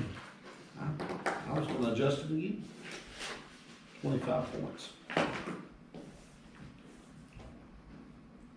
Are you okay with outlining the proposed fee schedules for someone to do that for? Actually, the year is wrong there, is it not?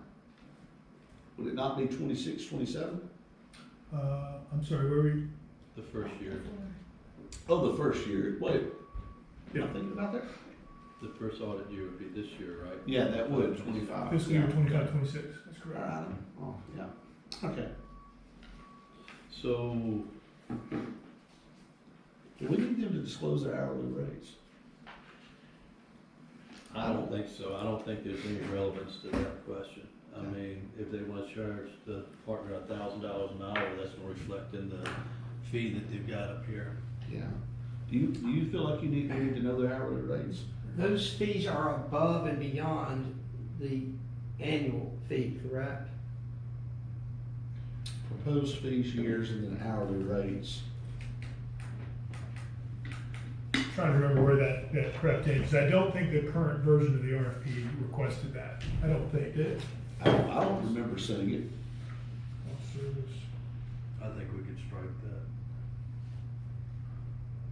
We're not really Oh, concerned. it says, please also include hourly rates for the various position levels that would be assigned to perform additional services. What section is that under? Was that? I'm under- sorry, that's, page 8, tab 4, cost of service. I think we ought to potentially strike that.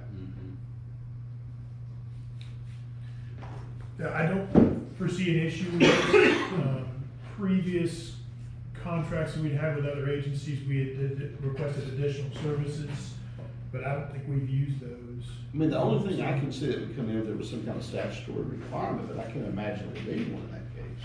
No, but to Mr. Booth's comment, if there was, if it would give you or give us the opportunity that if there was, they sat down and gave you a recommendation.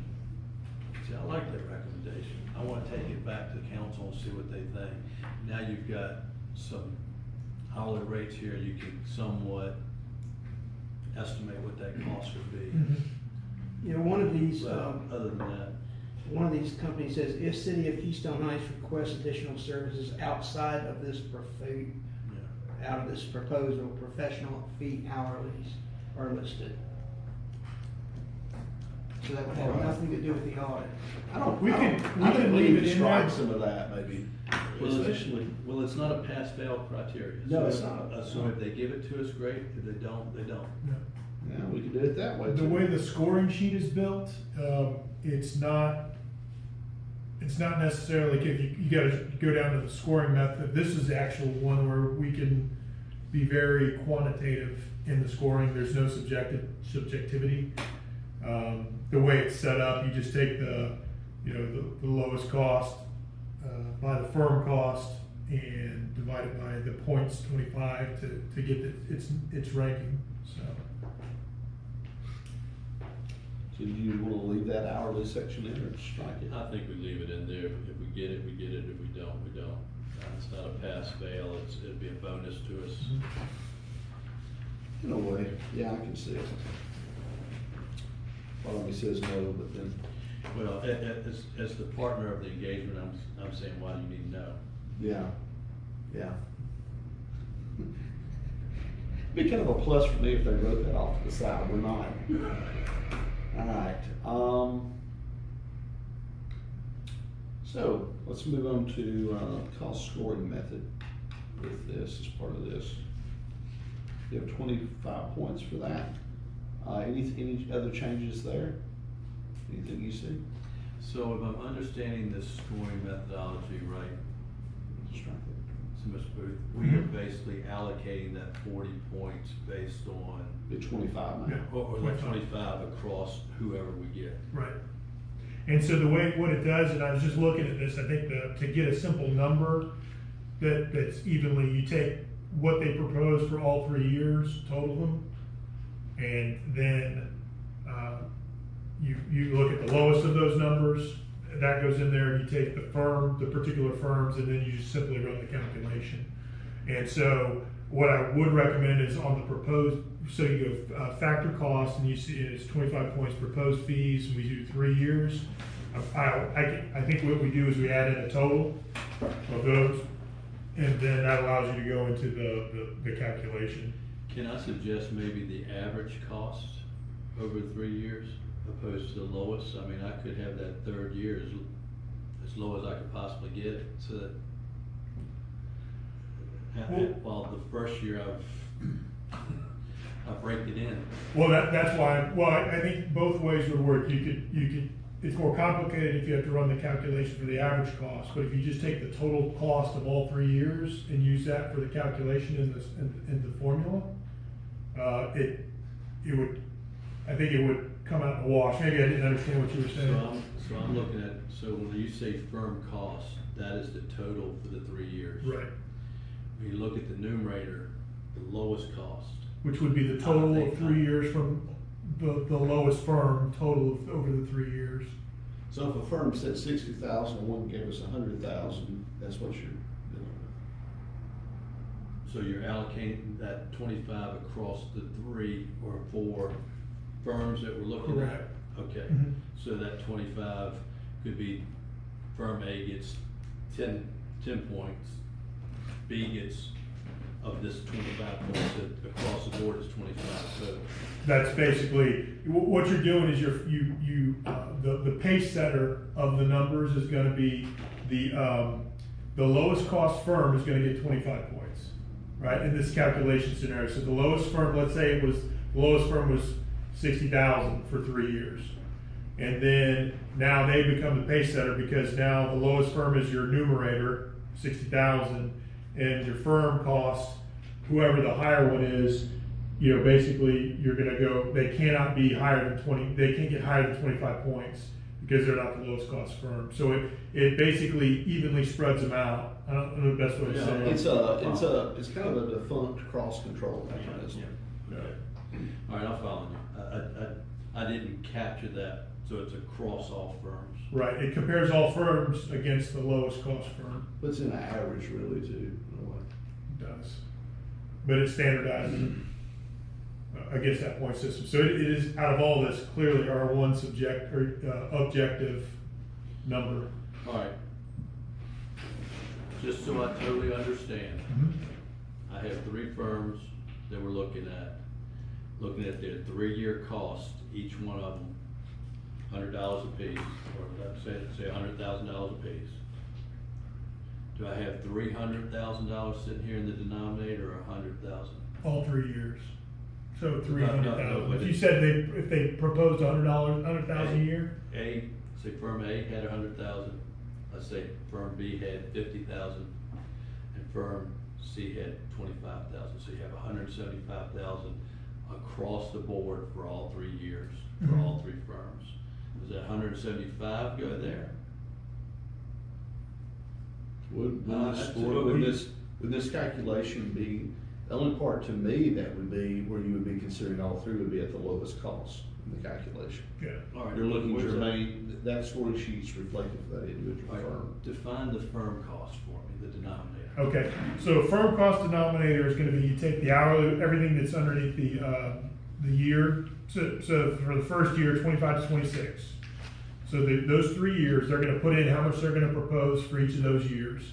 You total those. So you need really the word total firm cost. Yeah, we need to add a line in that says total. Total firm Okay. cost. So this is at the firm level. Mm-hmm. Okay, so I'm gonna Right. take the firm's $100,000 for that 3-year period, and that's gonna be my denominator. Mm-hmm. Now, the lowest cost is gonna be the lowest cost year. Lowest Lowest cost. total firm. cost, lowest total cost. Lowest firm total cost, For that firm. No, across all 3 firms. they're gonna weight that against all 3 firms.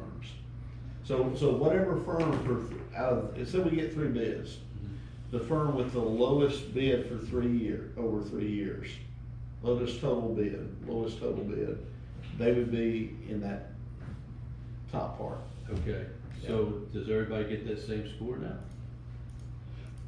Well, I mean, it kind of, I see what you're saying, you're giving the lowest bidder, kind of an advantage, in a way, you're letting them swing higher than they should be. Yeah, so But then there's the cost control.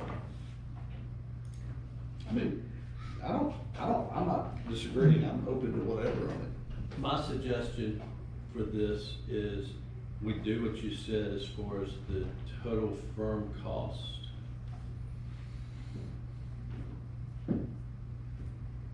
But we find a way to allocate that 25 points across all recommended firms.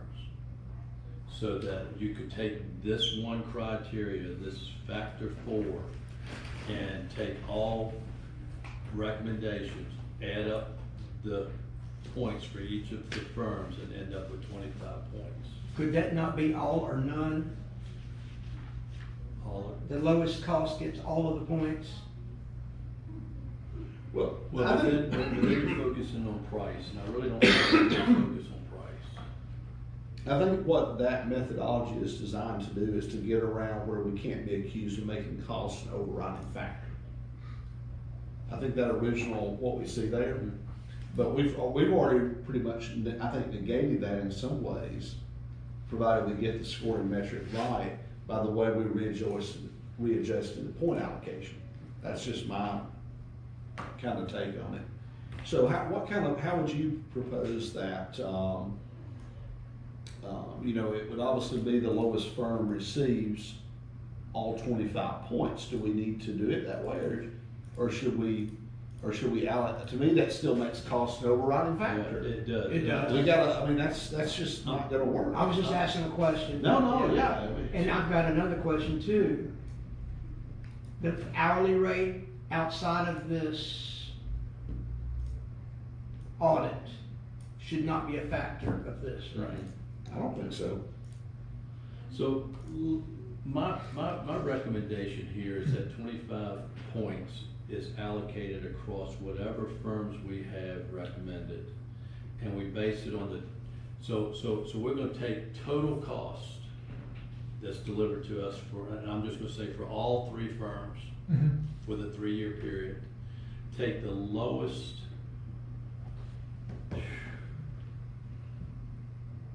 and then take each firm's total 3 years and divide those points up among. So you're basically allocating this 25 points based on that firm's 3-year total against the total for everybody that submitted.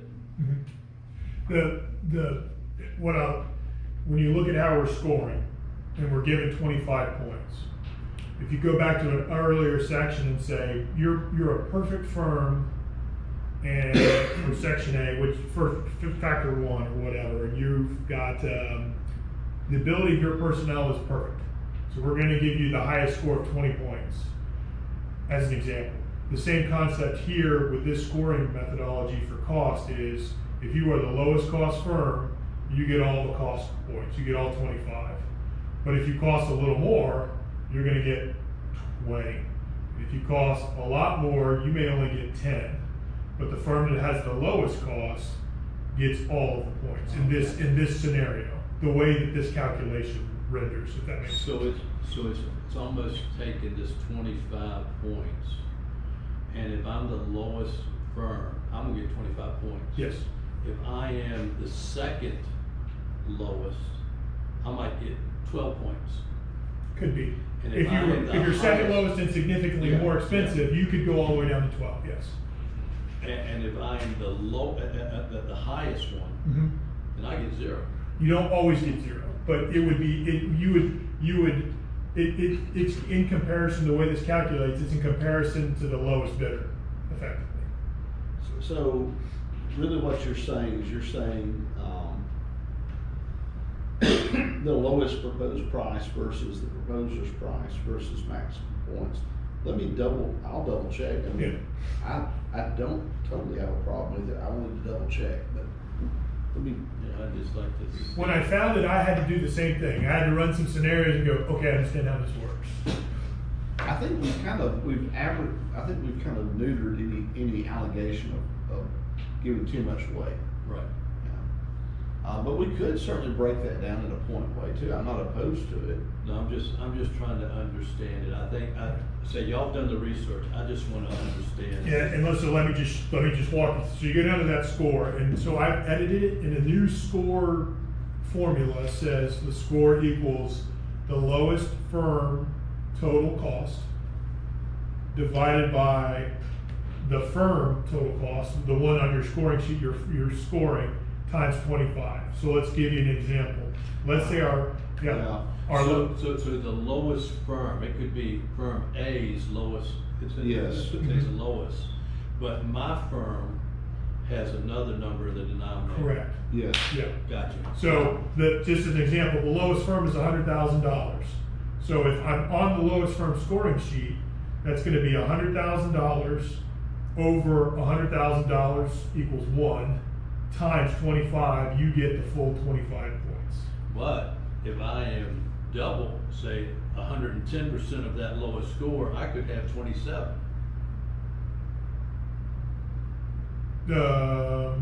So if my lowest is,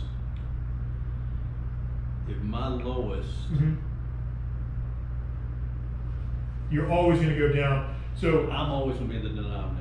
you're always in the denominator. So Okay. when you're looking at the individual firm, let's say I bid $200,000. I'm following you. You with me? Yeah. You're now 0.5 times 25, and you're, whatever that comes out to be, 12, 13 points. All right, If you double. I'm gonna put up here, A firms for the lowest firm cost.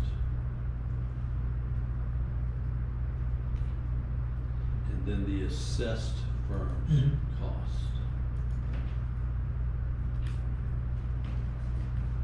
And that's the assessed firm's lowest cost It's just the assessed firm's cost for all 3 years? for all 3 years, Yeah. right? So we're really talking about the lowest total cost versus an assessed firm's total cost over Gotcha, I'm following you here. Okay. now. Thank you. You had me double checking myself here. I was like, what's going on? Well, there is, quite a bit of difference between these two firms that have submitted. Yeah, yeah. I couldn't quite understand that. When we get to that engagement letter, which I guess we could make some recommendations there even to the council, and Rich will probably have his, or Mr. Commando rather will have his own. I mean, we'll get some more visibility, but even potentially depending on how it's done. Are you, or is everybody, are we good at how the 25 points break down and get awarded? You feel comfortable with that? Okay. Mr. Ruth, anything? I'm good. Alright. Alright, so we've got total scoring again, just to recap, step 3 of this is 35 for ability to personnel, experience 15, ability to furnish required services 25 points, and cost of 25 points. And I think we also have a way that even in the cost scoring method, we certainly don't provide an overarching weight to the cost in that way. And that changes, instead of ability to furnish required is now engagement. Yes, yes, that's management. correct. Did we change? Firm experience, and we have engagement management. Yeah. Bring us into the 21st century there, Mr. Hatch. Alright. So then we would have step 4, final ranking, ranked firm, name, ranked firm, name, score. Any problems with that? Alright. Can we go back up here to cost evaluation notes? Mhm. And then can you explain that to me? I don't necessarily know if it's germane. Okay, that's good enough. I think we could, the committee could just drop it and just keep it as a simple objective score. Yeah, why don't we, let's drop it, strike that.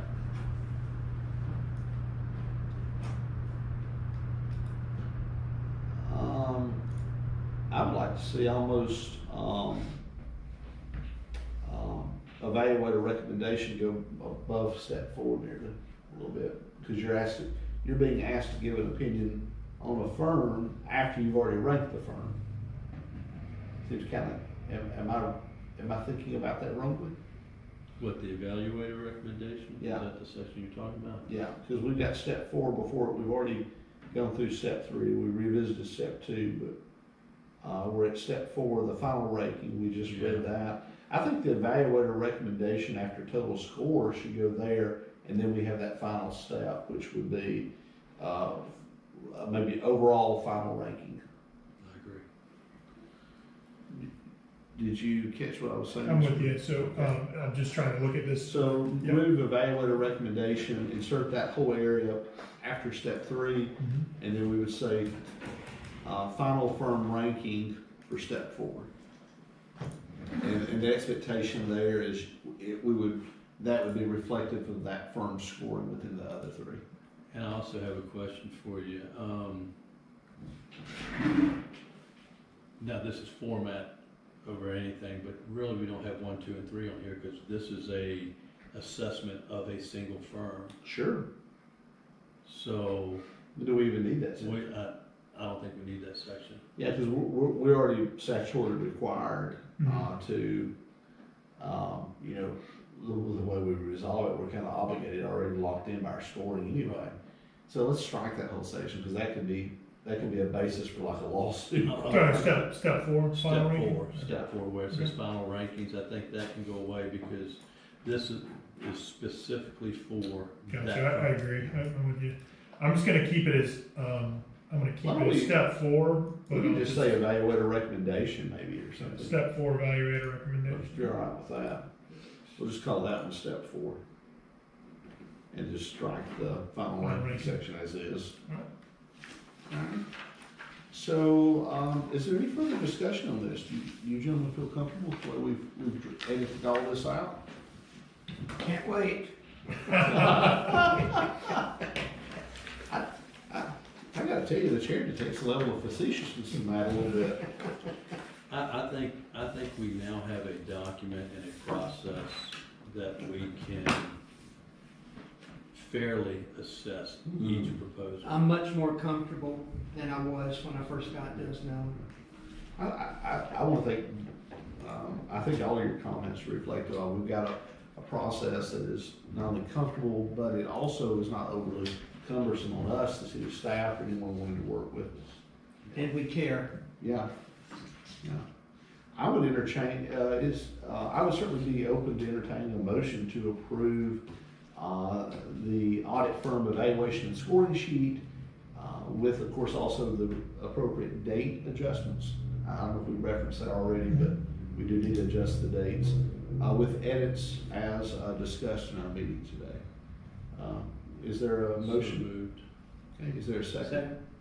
Okay, any further discussion on this? Any discussion, comments?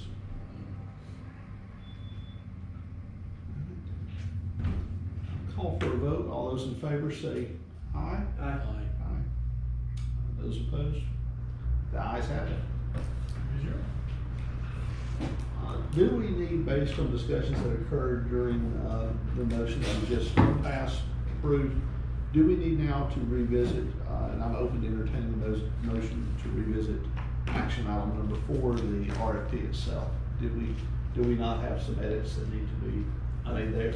Say, did we leave the last, was the last motion that was passed that we're approving it as revised, but we're coming back to it okay. I think the motion is, and I would agree, I think we do need to remotion it, and it would be something along the lines of, as amended, as or after completion of the scoring sheet. So, the chair would entertain a motion, to amend, I don't know what, let me get my list here. Where is that section? There it is. To amend the motion for approval for request for proposal review, action item 4. Chair would entertain a motion to amend the approved motion to include further amendments as discussed during the proposal scoring sheet review,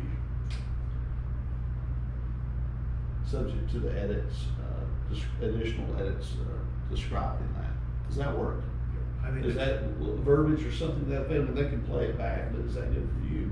I don't understand all this government process. Okay. I'm So gonna we're- ask- so I'm just let gonna me- ask my question. Will we get the opportunity to come back and read it in its final form? We can. Yeah.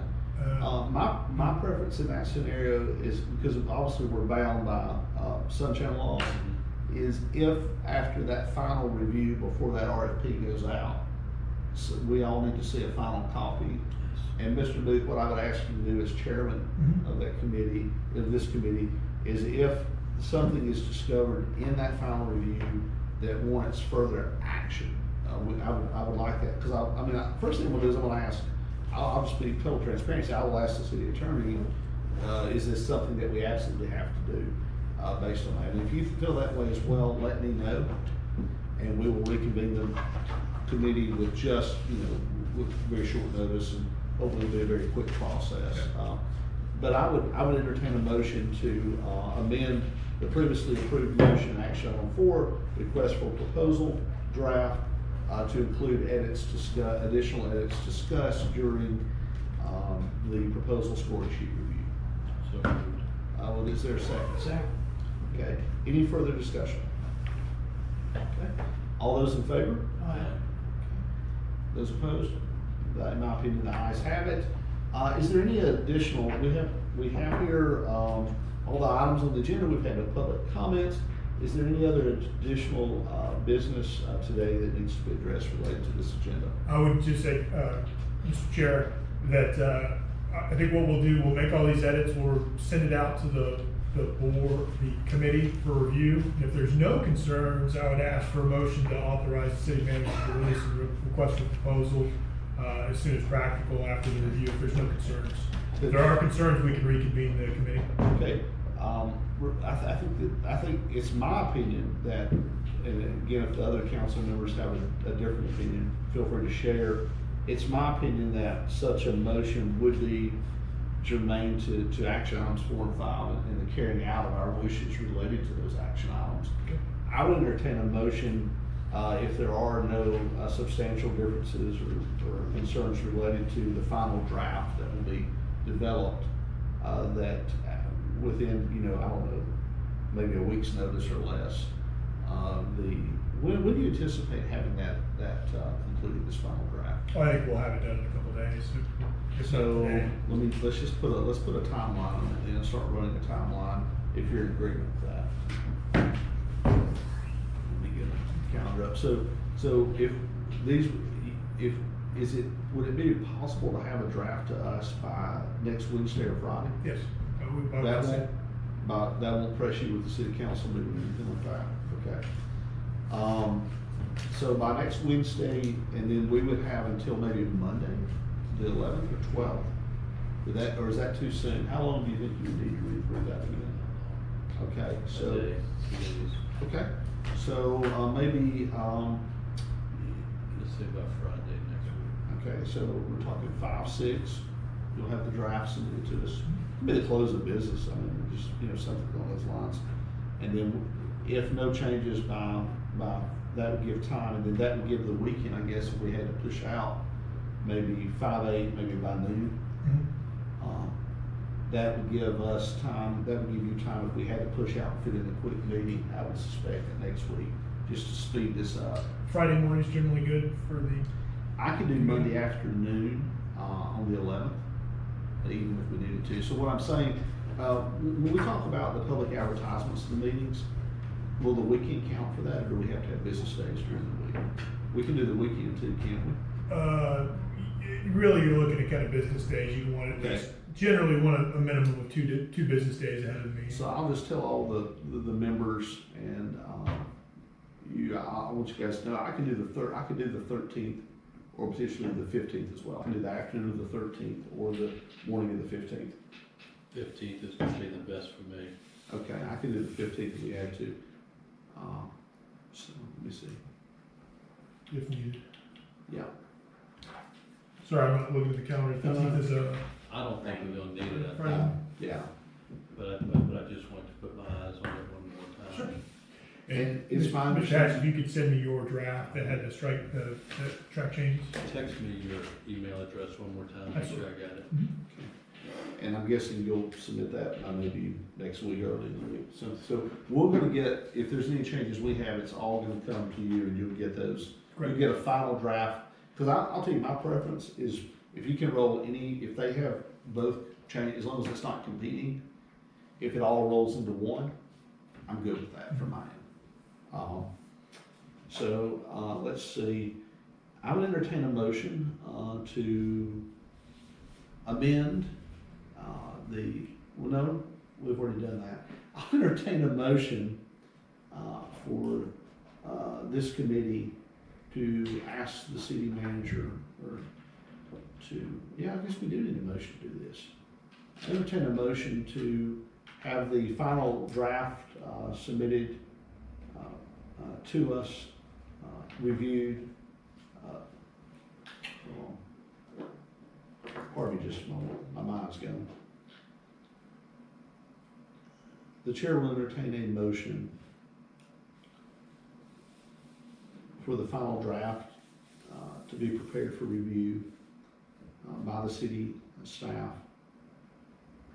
no later than May 6, 2026, close of business.